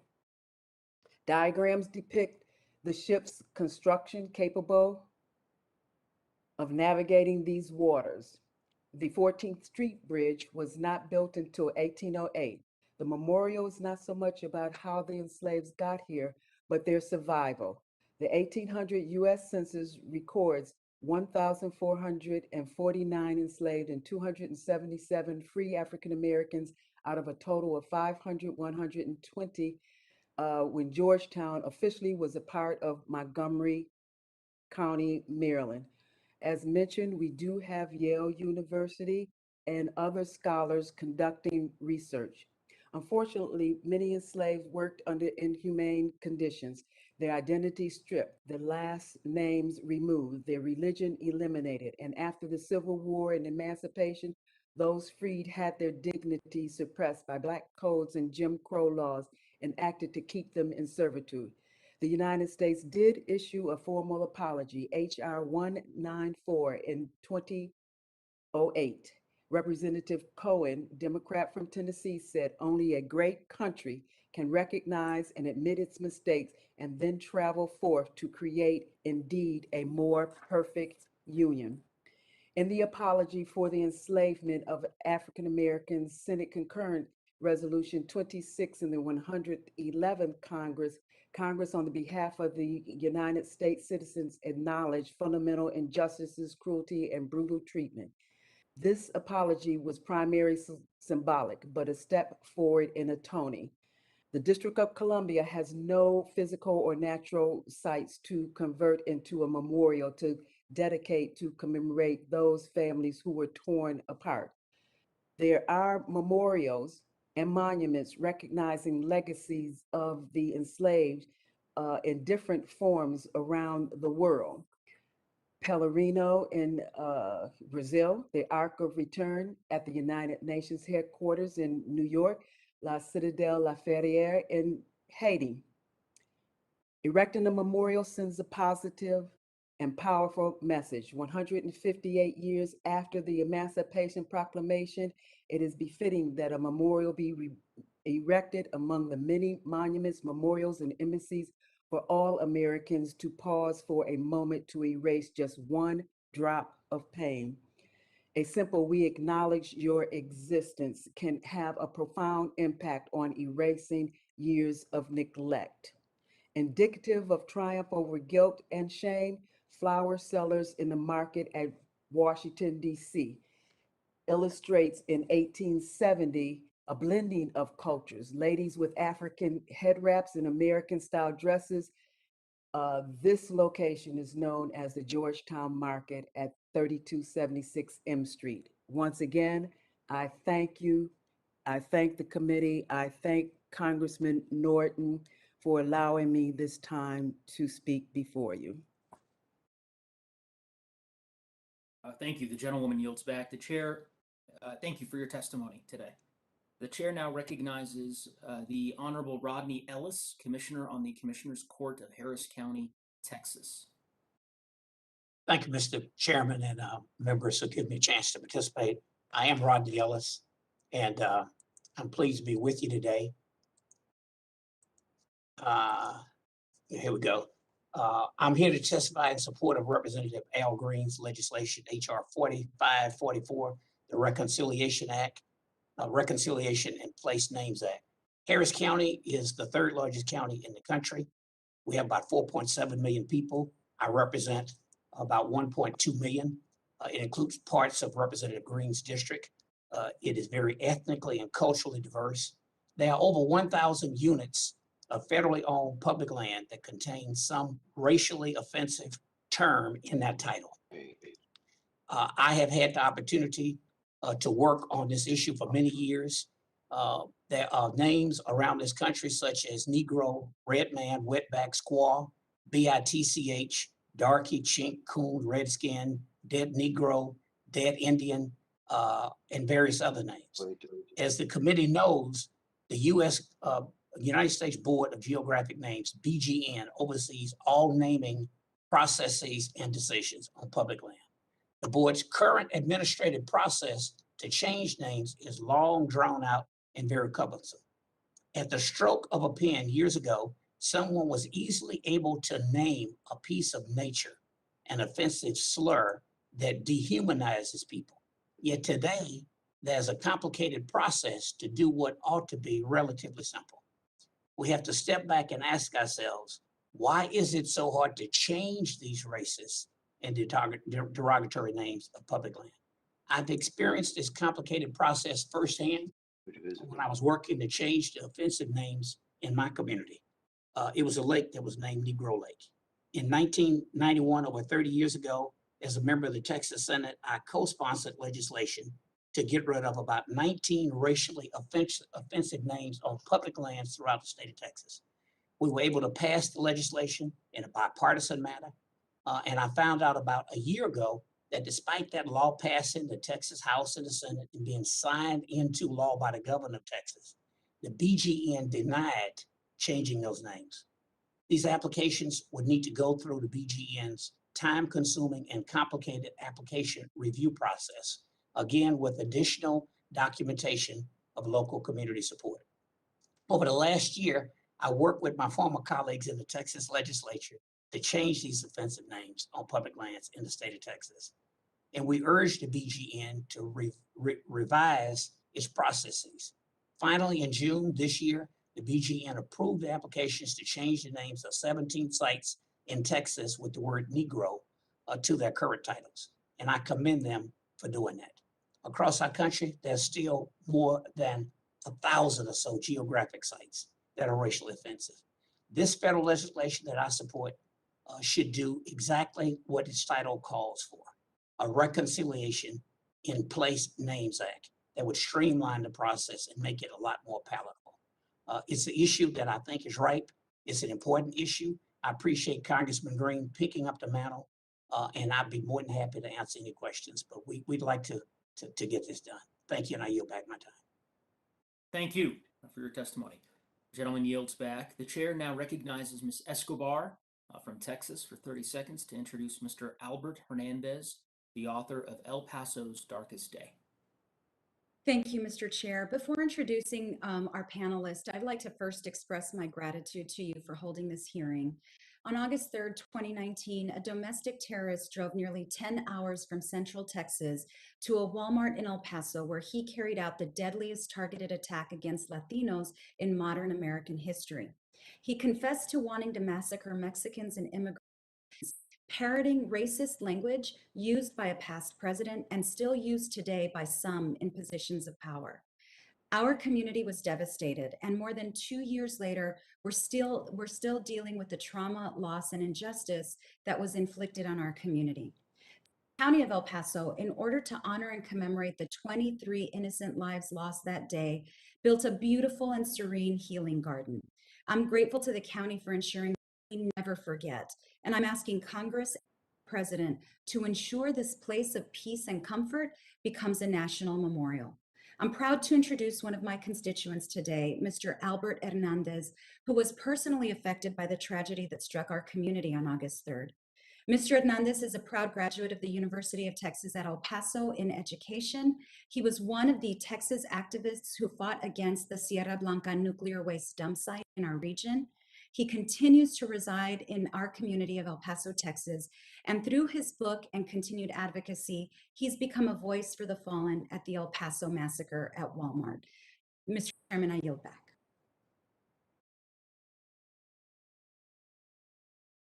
Thank you, Ms. Escobar. The chair recognizes Mr. Hernandez.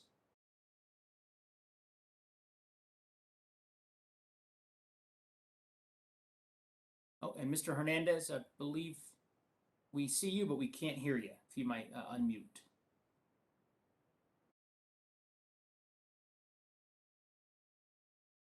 Can you hear me now?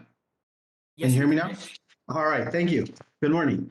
Anyway, I'll briefly introduce myself and my relation to one of the victims there at the Walmart shooting. My name is Albert Hernandez, and I had two relatives that were killed there at the Walmart, massacred. One is Maribel Hernandez, which is my sister, and her husband, Leo. Two wonderful people that perished that day on August 3rd, 2019. I'll give you a brief history of El Paso, just really brief. We are a binational community, a very friendly community. We've always have open arms to all that come to visit our community. We cherish racial diversity. Here in El Paso, we don't have the problems that we have in the northern states where there's a lot of racial tension. But we cherish diversity. We are a community that we were caught off guard that day, and I'll give you a brief what I think happened that day. It brought back a lot of memories of 9/11. We were attacked in the same form or fashion. It was a beautiful sunny day. People were out just shopping at the Walmart, doing their thing. Little did they know that day everything would change. The community would change. We were attacked by what I call, and everybody here in this town knows, is a terrorist. It was a terrorist attack. We didn't think that it would be someone from our state. We thought it was some foreign terrorist coming in. It terrorized the community of El Paso. It was a horrible day. You name it, everything happened that day. It was a chaotic situation. The city was under duress, distraught. We didn't know what was happening. The people running, people panicking, people were just at an awe what was happening that day. That's why I compared to 9/11. Also, I don't want to get into the tragedy that happened inside. Everybody knows it was a massacre, basically a massacre that happened that day. People were massacred because of who they are, their racial ethnicity. This evildoer came to our city, specifically targeting El Paso. He wrote it in his confession that he would come here and kill as many Mexicans that he possibly could have. He shot almost 52 people. That's why it's considered the most horrendous crime against the Hispanic community. He did it in an evil way, in a very, very, the best way I can describe it, he was a very evil person, walks in and starts shooting people at random. The people were falling dead. He used a weapon of mass of that only the military should use. You don't stand a chance when you get shot with an AK-47 with the rounds that he was using. You don't stand a chance. It hits you and it just knocks you out. There's video of that, of people just being knocked down with the first shots. My sister got shot twice. He wasn't happy with shooting her once. He shot her twice in the torso. And then my brother-in-law went to go and try to save her and shield her, and he was shot in the head, in the back. I mean, this evildoer came here to create the worst terrorist attack on the nation, not only Hispanics, on the nation. As a voice for the Walmart victims, I want to show the world what happened that day. And with the memorial that would go up here in El Paso, I think that it would be a step in the right direction. So we show the people of El Paso, of the country, that El Paso has good people. We're resilient. We came together in a strong way. Never did he try to separate us. We came all together as a one city, and we want to show the world that what is going on in this country with this El Paso Healing Garden. It is something that needs to go down in history, so more generations can see what happened here. You know, these nothing will bring these people back. Nothing's going to bring them back. We understand that. But we need to get something good that would come out of all of this. And we need to let the country show some type of conscience of what's going on with this country, with hatred. And with all this, people shoving this, that there's no terrorism. We have domestic terrorists in the country, and we need to address this. We need to show what's going on. We need to do something about this, because it's only going to get worse. That's what's going to happen. It's only going to get worse, and we need to address it. And by us having this memorial, I think that it's going to be a step in the right direction for the healing process of the city of El Paso. And thank you. Thank you, sir. Thank you for your testimony, and our continued condolences to you and your family. Thank you. The chair now recognizes, the chair will go ahead and recognize Mr. Scott Fontenot, the mayor of Eunice, Louisiana, for 5 minutes. Thank you, Chairman, and good morning, distinguished members of this committee. This is my first time testifying, so I apologize if I'm not as on sharp as I should be. You're doing great so far. Thank you.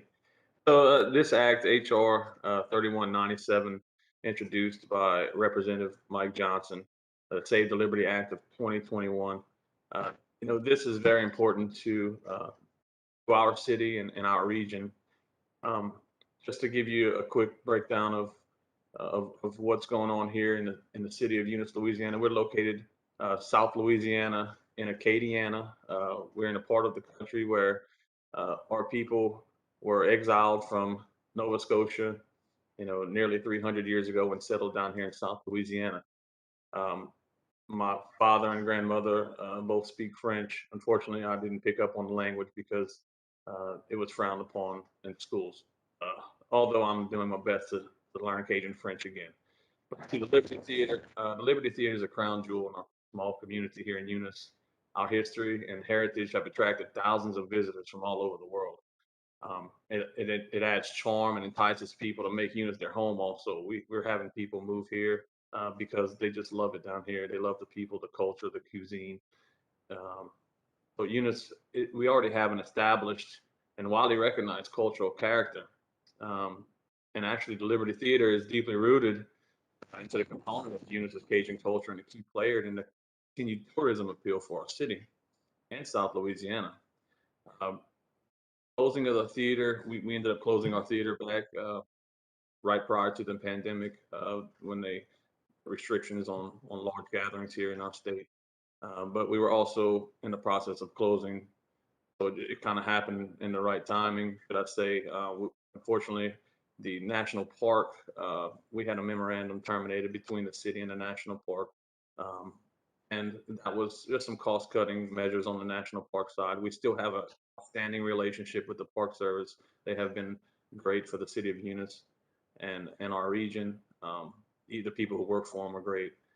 I do want to thank Representative Mike Johnson. He's personally came down to Eunice multiple times. He shares the vision of what wants to be done here in our city to keep promoting our culture and our tourism. One of the primary goals of revitalizing the theater is to live downtown. Downtown is going through some major renovation projects. We have a library right across the street we're going to put about $500,000 into. There's a private side, like the Liberty Theater, that's undergoing $1 million renovation project. So we have a lot of things. We entered into a public and private partnership with the Liberty Association, and it's a group of individuals who have banded together to really take control and really push forward the programming and such of the theater. We have just recently been selected, the City of Eunice, by the EPA Technical Assistance Grant Building Blocks program for sustainable communities. We're one of only 3 communities in the United States. And this is for leveraging cultural anchor institutions, and it's focused around the Liberty Theater. One of the main things, the reason why we're asking to get this property into the city is because the annex that was built in the 80s, when the Park Service and the city started their relationship, is the annex contains the only functioning restrooms for the facility and the only ADA compliant accessibility to get into the building. I know there's grant opportunities and such that we are applying for. So we're just asking to please consider this bill, and we look forward to continuing our relationship with the Park Service. And just to let you know, in our town in Eunice, Louisiana, we're a small community of about 10,000 people. Most of them have Cajun French names like mine, Fontenot or Boudreaux, and all these people. But tourism is a huge economic driver in our community, and without the Liberty really being that showcase, we fail. And I just thank you all for listening and understanding how to give back. Thank you. Thank you, Mr. Mayor. We all look forward to visiting Eunice soon. I know Congressman Johnson is here, and I know he wanted to introduce you, Mr. Mayor, and also I'll go ahead and yield to him to introduce Miss Rebecca Blankenbaker, Executive Director of the Kane River National Heritage Area.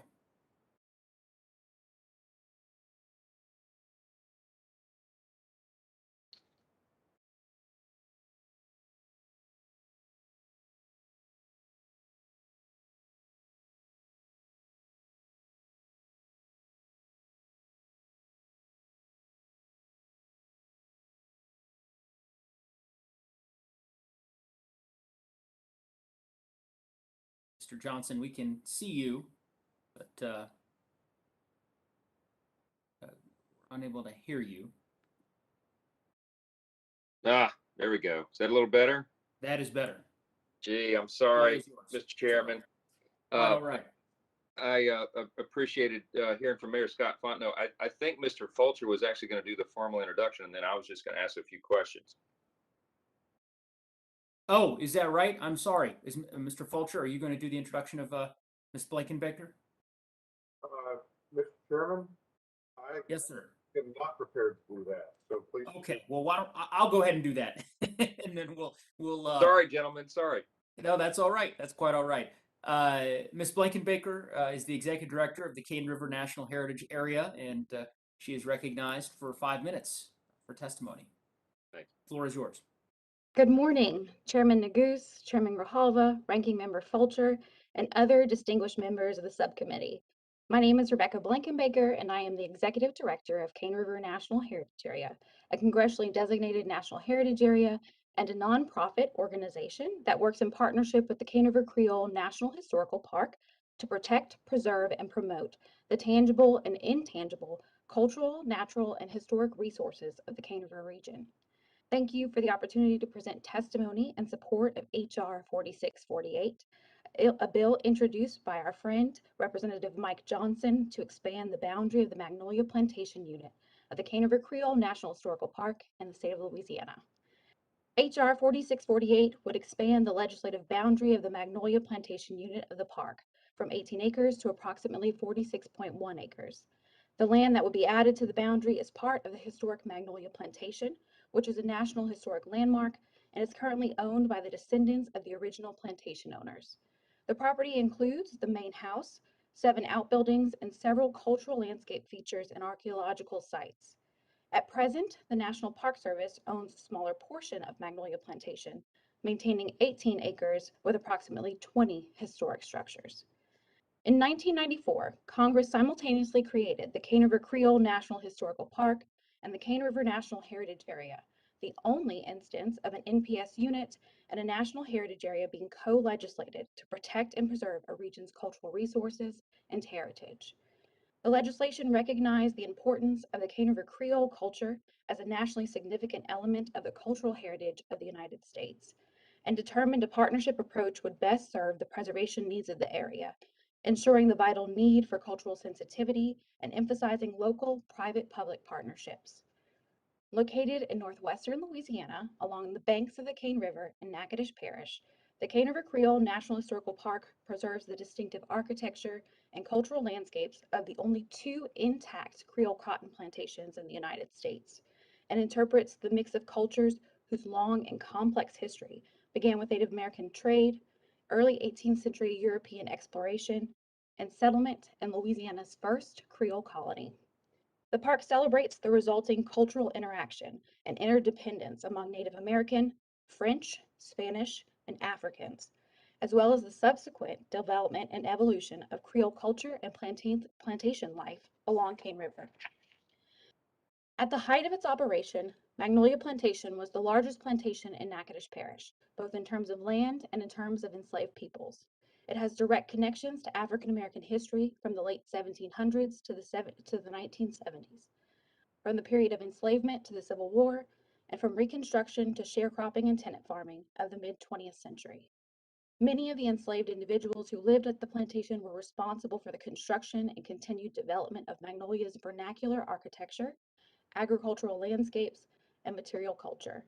Their legacy can be seen throughout the park, from handmade tools used for heavy labor held in the museum's collection to the surviving brick, slave, and tenant quarters standing as a testament of the adversities they faced. During the establishment of the park in 1994, the Magnolia Plantation Corps was divided. Half was acquired by the National Park Service, and the other half remained in private ownership. However, at the time, it was noted that important plantation resources existed outside the current park boundary. H.R. 4648 would allow the National Park Service to acquire and preserve the privately owned half of the historic plantation core, fulfilling the park's mission to protect Magnolia Plantation in its entirety. From an economic perspective, the Cane River Creole National Historical Park is a vital component of the Cane River National Heritage Area and the Natchitoches region's heritage tourism and travel economy. Annual park visitors spend an estimated $1.8 million in the local gateway region, which supports our small businesses, restaurants, and members of our cultural economy. Enlargement of the park to include the entire Magnolia Plantation core is welcomed as an opportunity to present this important place as a whole, and is supported locally among our city, parish, and state officials, as well as the landowners and descendants of the plantation's traditionally associated people. In closing, extending the Magnolia Plantation unit boundary will ensure that the region's nationally significant cultural resources are preserved and interpreted and is crucial to sustaining this unique place. Chairman Neguse, Ranking Member Fulcher, thank you for the opportunity to appear before you today. I would be happy to answer any questions you or other members may have. Well, thank you, Ms. Blankenbaker, for your testimony today. The gentlewoman yields back, and the chair will now recognize our final witness, Mr. William Shafroth, who is a dear friend and a Coloradan, and the president and CEO of the National Park Foundation. Mr. Shafroth, you are recognized.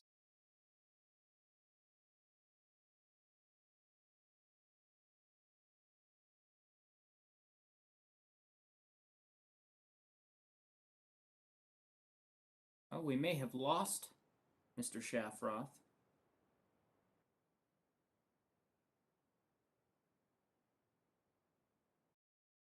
Madam Clerk, do you have Mr. Shafroth with us? I see him on the platform. Yes, I am. I'm here. Sorry, Mr. Chairman. How are you today? Yes, we can see you. Go ahead. The floor is yours. I apologize. I'm having a classic COVID moment in that the tree service has just decided to park in front of my house and do some wood chipping and chainsawing. And so I've been now trying to convince them to stop it for a few minutes while I'm testifying, but we'll just bear with me if it's a little loud. Mr. Chairman, Ranking Member Fulker, members of the subcommittee, thank you so much for inviting me today. On behalf of all who love America's national parks, I truly appreciate the opportunity to testify today. My name is Will Shafroth, and I'm President and CEO of the National Park Foundation, the official philanthropic partner of the National Park Service. The foundation was chartered in 1967 and was founded on a legacy that began more than a century ago when private citizens from all walks of life acted to establish and protect our national parks. Today, the National Park Foundation carries on that tradition as the only national charitable nonprofit whose sole mission is to directly support the National Park Service. Working together with the Park Service and a dedicated community of people and organizations who champion the cause of our parks, the foundation strives to preserve and restore these great places and to ensure that all people are able to discover their own personal connections to national parks. In fiscal year 20, a time of unprecedented challenge, we'll all agree that the foundation contributed more than $76 million to the parks, answering the call to those who sought refuge in the outdoors, all while expanding our work in historical and cultural resource preservation. I'm pleased to report that the foundation's on track to grow its impact in parks even greater in fiscal 21, providing more support for programs like service corps and open outdoors for kids, as well as investing in a number of African American and Latino heritage projects. Today, the subcommittee is reviewing a total of 9 bills, all of which in their own way would, if enacted, provide a fuller story of our uniquely American history. The National Park Foundation defers to the Park Service and the Interior Department on the merits of these bills, but we do support telling the stories of all Americans, which can have an effect of making parks relevant to people who haven't found their connection to these places. As we celebrate Hispanic Heritage Month, I thought I'd highlight the work the foundation does to better tell the stories of the contributions of Latinos and Hispanics throughout our nation's history. We do this work through something called the Latino Heritage Fund. It was established back in 2011. The fund works to preserve Latino history, stories, and contributions to the United States, both past and present, through our national parks. With support of its donors, the foundation works in collaboration with the Park Service and other partners to preserve and share stories that commemorate Hispanic heritage in parks and communities across the country. This includes working with the NPS to identify innovative ways to expand engagement of members of the Latino community in our parks and make our parks more relevant and accessible to all people. Some of the specific work that we've done through our fund includes funding the initial theme study around American Latinos in the making of the United States. This theme study provided Park Service with an analysis of the significant people, places, and events in Latino history. And due in part to the theme study research, 11 Latino heritage history sites have been designated as new National Historic Landmarks. The Park Foundation also helped to stand up the Cesar Chavez National Monument as a unit of the park system, which commemorates the home and final resting place of Cesar Chavez. The foundation occasionally provides this kind of initial financial support to a new park unit at the request of the Park Service to accelerate the ability for the park to be ready to receive visitors and to create a great visitor experience. We've done that in other places in the system, including Pullman, Stonewall, and Katahdin Woods and Waters National Monuments. The foundation is also supporting a youth summit for Latino students and teachers by engaging them in historic preservation projects within their communities. And finally, one of my most favorite current things we're doing is the foundation supporting fuller cultural landscape apprentice positions for Hispanic and Latino young adults at San Antonio Missions National Historic Park in Texas.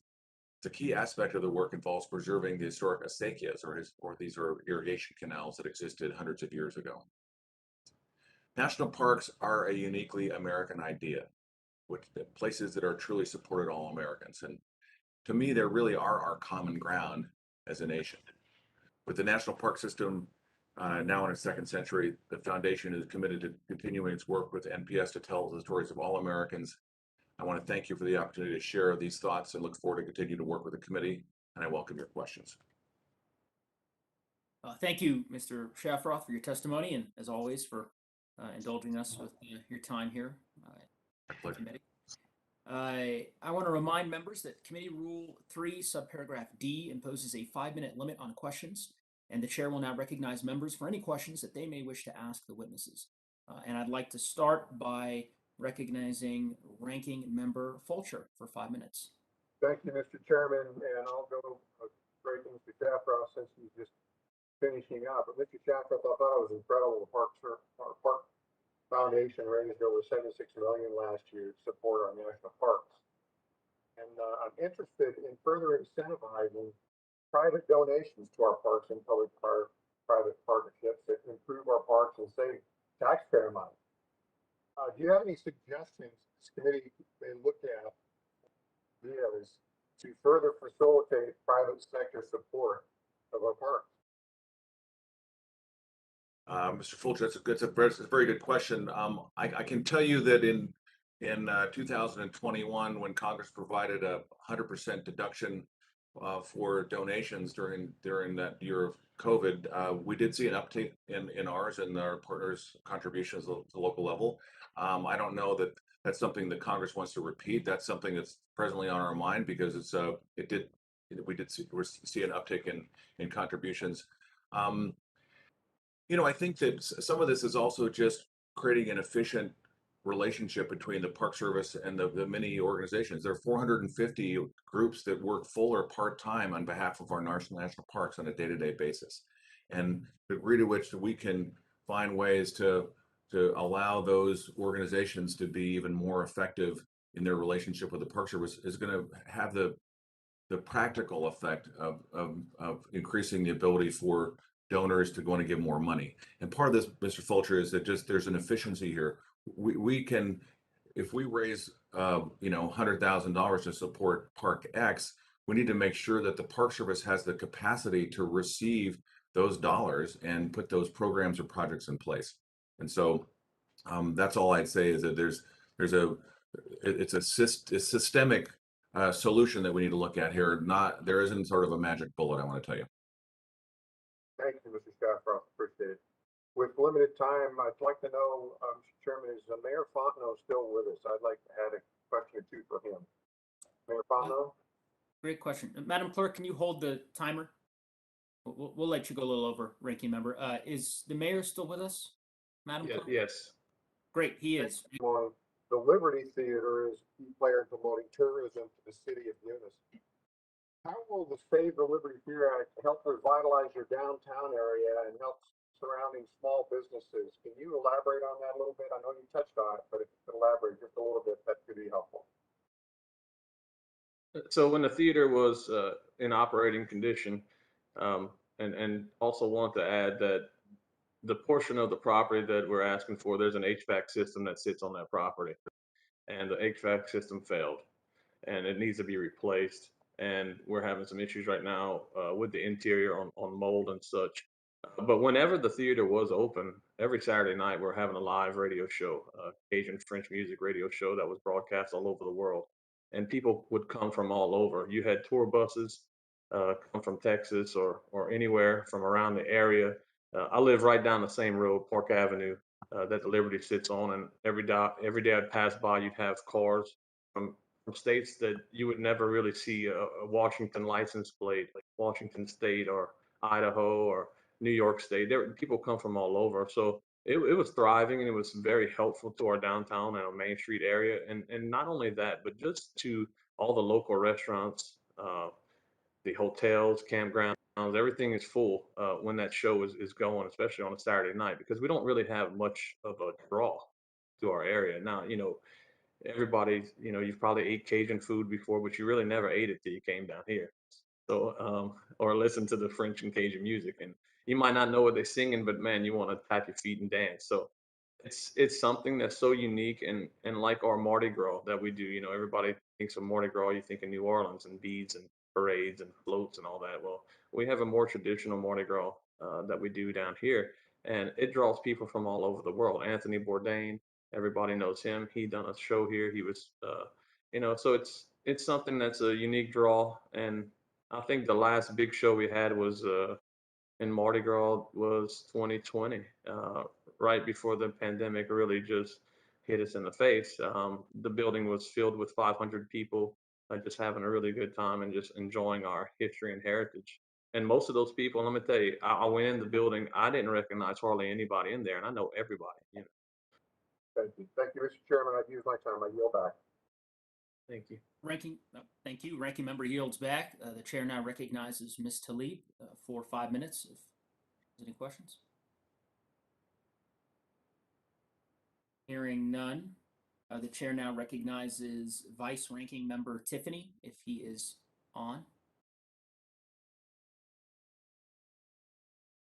The chair will then proceed to to Chairman Grijalva, if he has any questions. Thank you, Mr. Chairman. And, once again, I can't thank you enough for this hearing. This committee's been doing a lot of important work and a lot of long markups. And in the process, I want to thank you and the other subcommittees for continuing to do what we're supposed to do, and that is to legislate and to move pieces of legislation. And these are particularly packaged and very significant, and I want to thank you for that. Before let me just take a minute to talk about Representative Kirkpatrick's bill related to Tucson's January 8th memorial. As with, and then I'll ask my friend Ron and colleague Ron Barber for a couple of questions. But just as with Representative Escobar's legislation, that's also under consideration, this bill, along with that, I wish it didn't exist, that we didn't have to take the time to memorialize. Unfortunately, January 8th, 2011 is a day that Tucsonans and the nation is never going to forget. It's a day that a gunman opened fire at Congresswoman Gifford's Congress on your corner. Events that she would hold to talk with and interact with her constituents, right there in the heart of our community in Tucson. And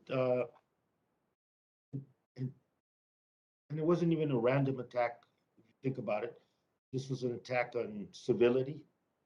It was on our sense of security and the shared right that we all have to interact with our elected officials, this democracy of ours. And we're fortunate that former colleague, Congressman Ron Barber, survived the shooting.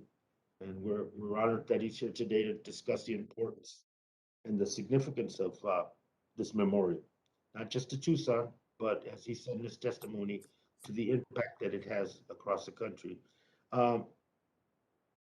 Ron, Mr. Barber, excuse me. Can you briefly describe the impact that a national memorial designation would hold for community members, the survivors, and the families and friends and loved ones of the victims? That's part of the question. In the context that the National Park Service testified that we should defer action until the agency has more time to study the national significance of the site and evaluate the best management options. I would assume that's an approach you don't support. Talk about that and also talk about the impact, if you don't mind. And thank you again. And Mr. Barber? Thank you, Mr. Chairman. Chairman Neguse, ranking member, and committee members. I'll talk about the day and what it meant to us and what it means, I think, to the nation after I respond to your second question, Mr. Chairman, and that is the comment by the National Park Service that they wanted to defer this.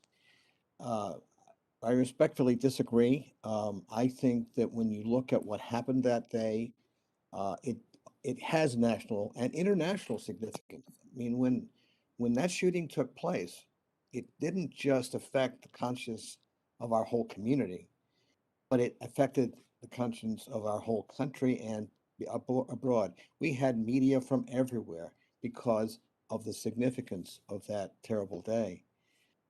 What I would say about why we should have it as a national memorial, I'll comment first of all on what actually happened. I was standing right next to Congresswoman Giffords when the gunman approached her, shot her in the head, turned the gun on me, shot me twice, turned the gun on Chief Judge John Roll and killed him, turned the gun on my deputy, Gabe Zimmerman, and killed him. And what I remember from that day was the horrific impact that it had immediately on our community and for many more years after. The community responded by erecting 3 temporary memorials, one at the Congresswoman's office, one at the shooting site, and one at the hospital where most of us are being treated. Literally hundreds and hundreds of people came every single day to pray, to reflect, to bring candles and poems and all kinds. We had mariachis coming. It was a show of support and compassion unlike anything I've ever seen before. So when you think about a national significance, this is the first time that I know that a member of Congress has been attacked in an assassination attempt. It's the first time that a staff member of Congress was killed. It's the first time that the Chief Justice of the federal court was killed, and all the rest. So if that's not enough for national significance, I don't know what is. It affected us here, it affected the country at large, and I think it's important to have a place where people can come, reflect, meditate, pray, and reflect on what happened that day. And that's, I believe, what will happen. We know that hundreds of people from out of state are already coming. The memorial is open, and it's a main path to the historic courthouse. It's seen every single day by hundreds of city and county and other governmental workers, but it also is seen by thousands so far of our community. I beg to differ with the National Park Service. I think we have enough information at hand to make this a memorial of national significance. And I thank you, Mr. Chairman. Thank you, Mr. Barber, and I yield back, sir. Well, thank you, Mr. Chairman, and thank you, Mr. Barber. The chair will now recognize, let's see if he's on here, Mr. Gomert. Has Mr. Tiffany returned? Hearing none, and Mr. Gomert is not here. Ms. Holmes Norton.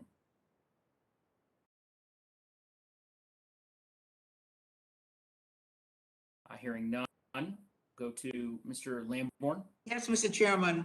Mr. Chairman, I do have a You are question recognized. for Ms. Thank you. I have a question for Ms. Crockett.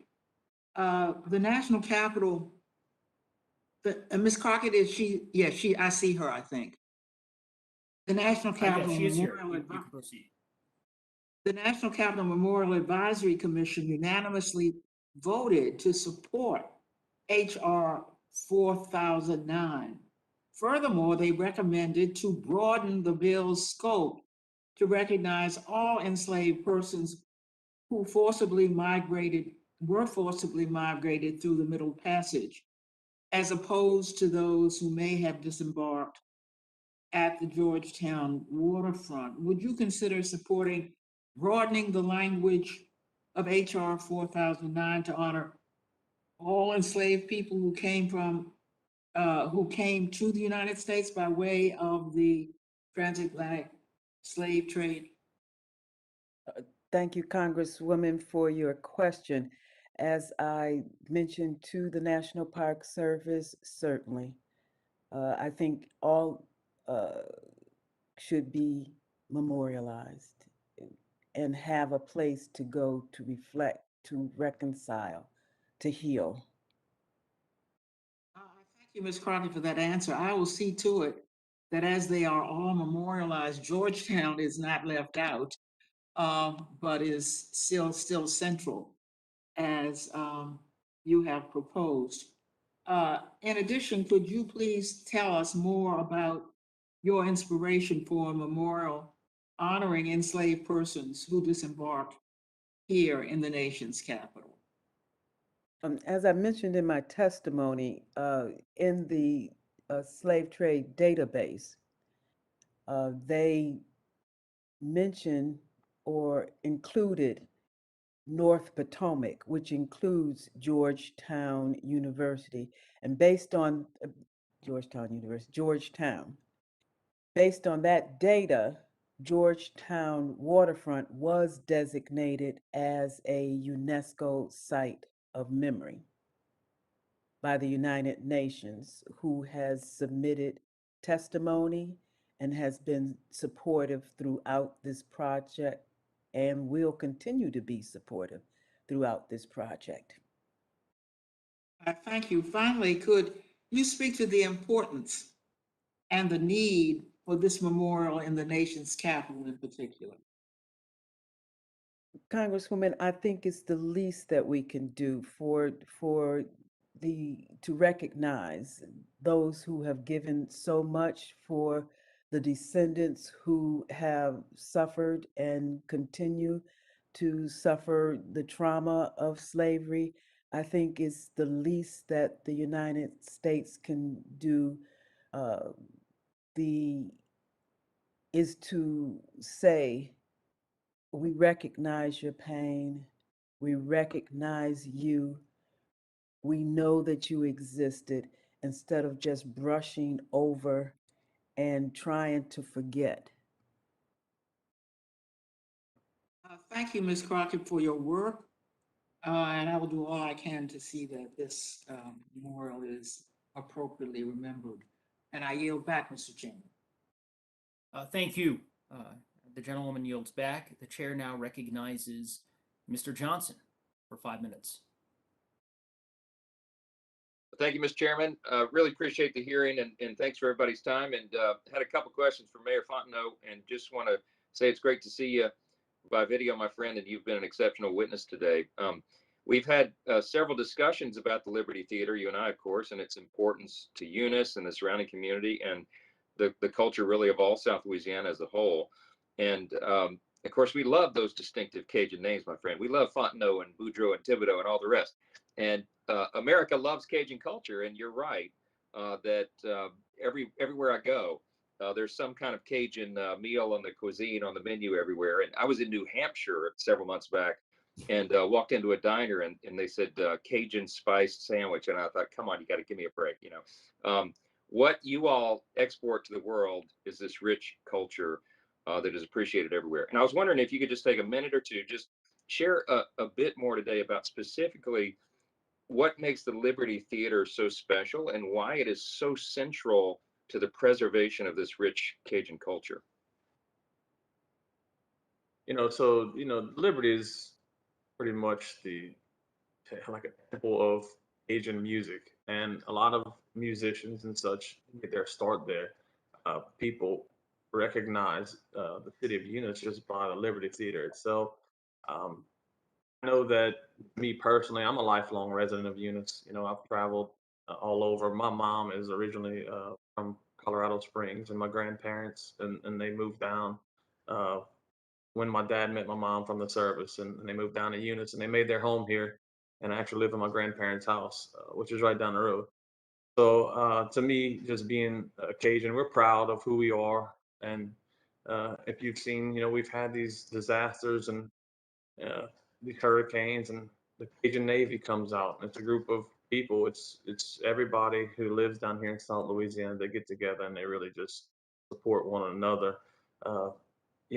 Liberty is so unique, and when you walk into the facility, you are just taken away by its beauty and its history.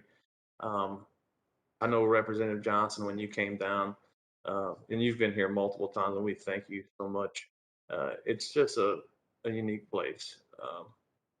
I can tell you, you made the comment on New Hampshire had Cajun sandwich. Well, I was at the state fair in Minnesota, and they had Cajun fries, and I asked them for some, or no, it was a Cajun burger, and they sprinkled throw some seasoning on it, and so that was the Cajun burger. But no, people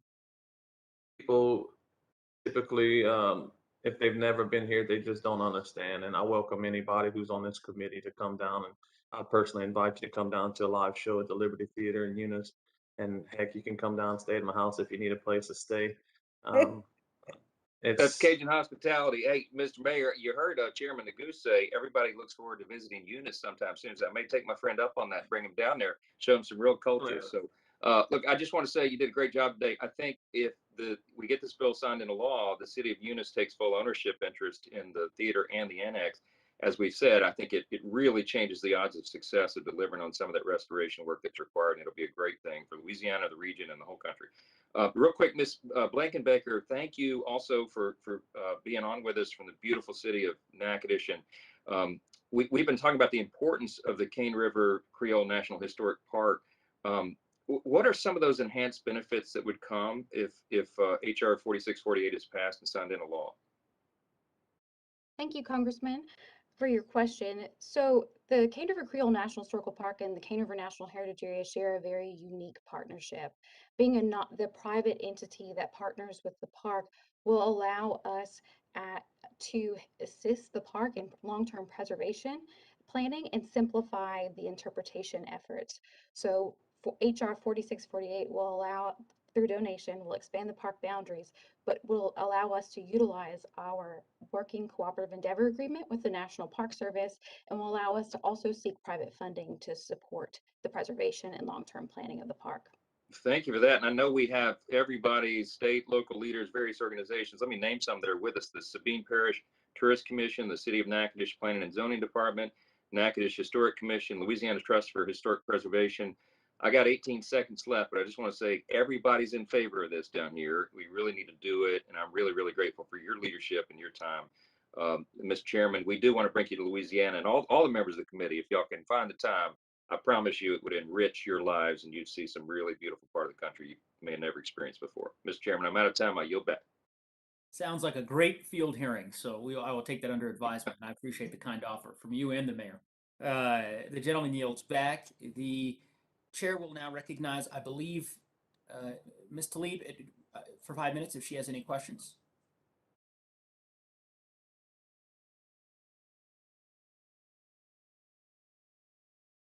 Hearing none, we'll do a final last call for any members on either side of the dais who might have any questions for our witnesses today.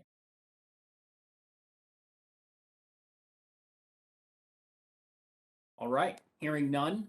Let me first just say thank you again to the witnesses for their valuable testimony So today. sorry, Chairman, can I ask my question? I'm so sorry. Yes, by all means. I apologize, everyone. No worries. That's all right. Ms. Talib Yeah. is recognized. I'm multitasking this morning, but I want to thank you, Mr. Chair, and thank you to all the representatives and witnesses today. But I do want to speak about HR 4009 in particular, because it reminds me of a special monument in Detroit. I want, everyone to know, 20 years ago, the Gateway to Freedom Monument was unveiled in Hart Plaza on Detroit's riverfront.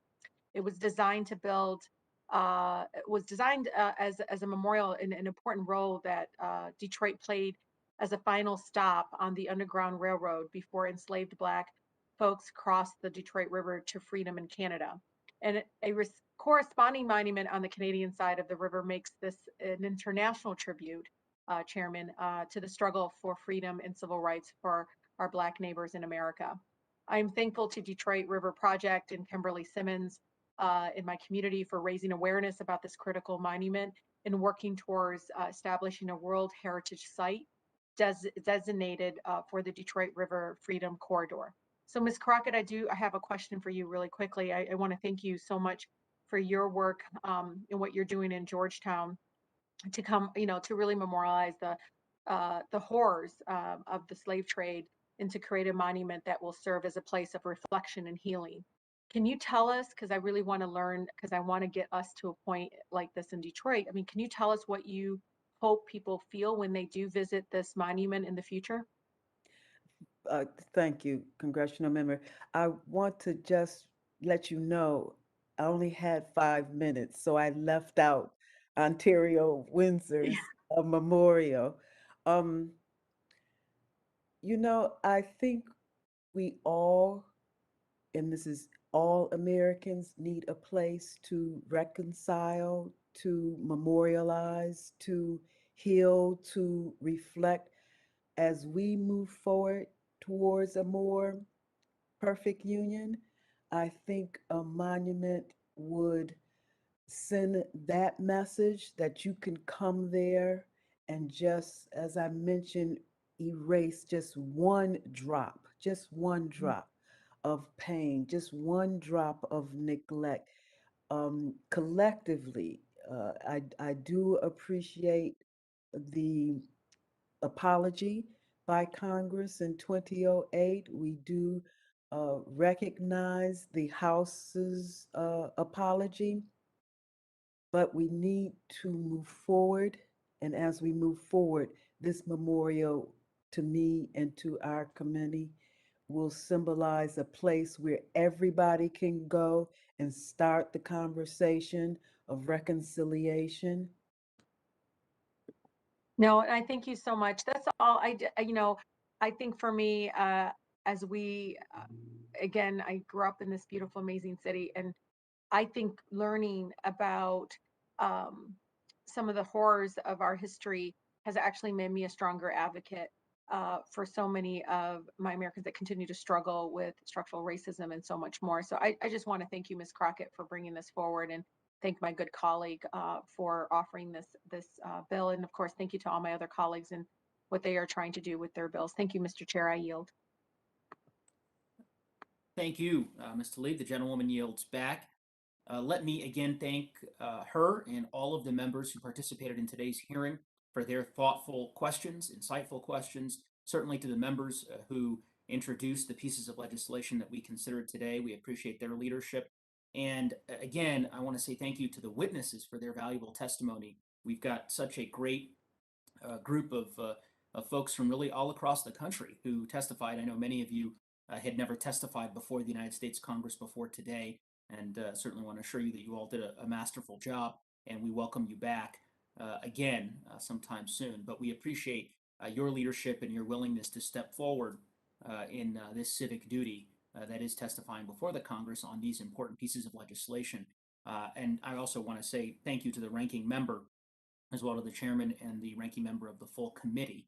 This subcommittee is, dare I say, probably one of the more prolific subcommittees of the United States Congress, because we consider so many pieces of legislation, including the 9 bills that we considered today. And it is wonderful to be able to see those pieces of legislation reflect the rich diversity of our country. So again, my gratitude to the ranking member Fulcher, for his cooperation as we pull together these legislative hearings. And of course, I know we have many more before the new year begins. So the members of this committee may have some additional questions for the witnesses, and we'll certainly ask you to respond to those in writing. Under Committee Rule 3, subparagraph O, members of the committee must submit witness questions within 3 business days following the hearing, and the hearing record will be held open for 10 business days for these responses. So, with that being said, if there is no further business, without objection, the subcommittee stands adjourned. Thanks, everybody. Thank you.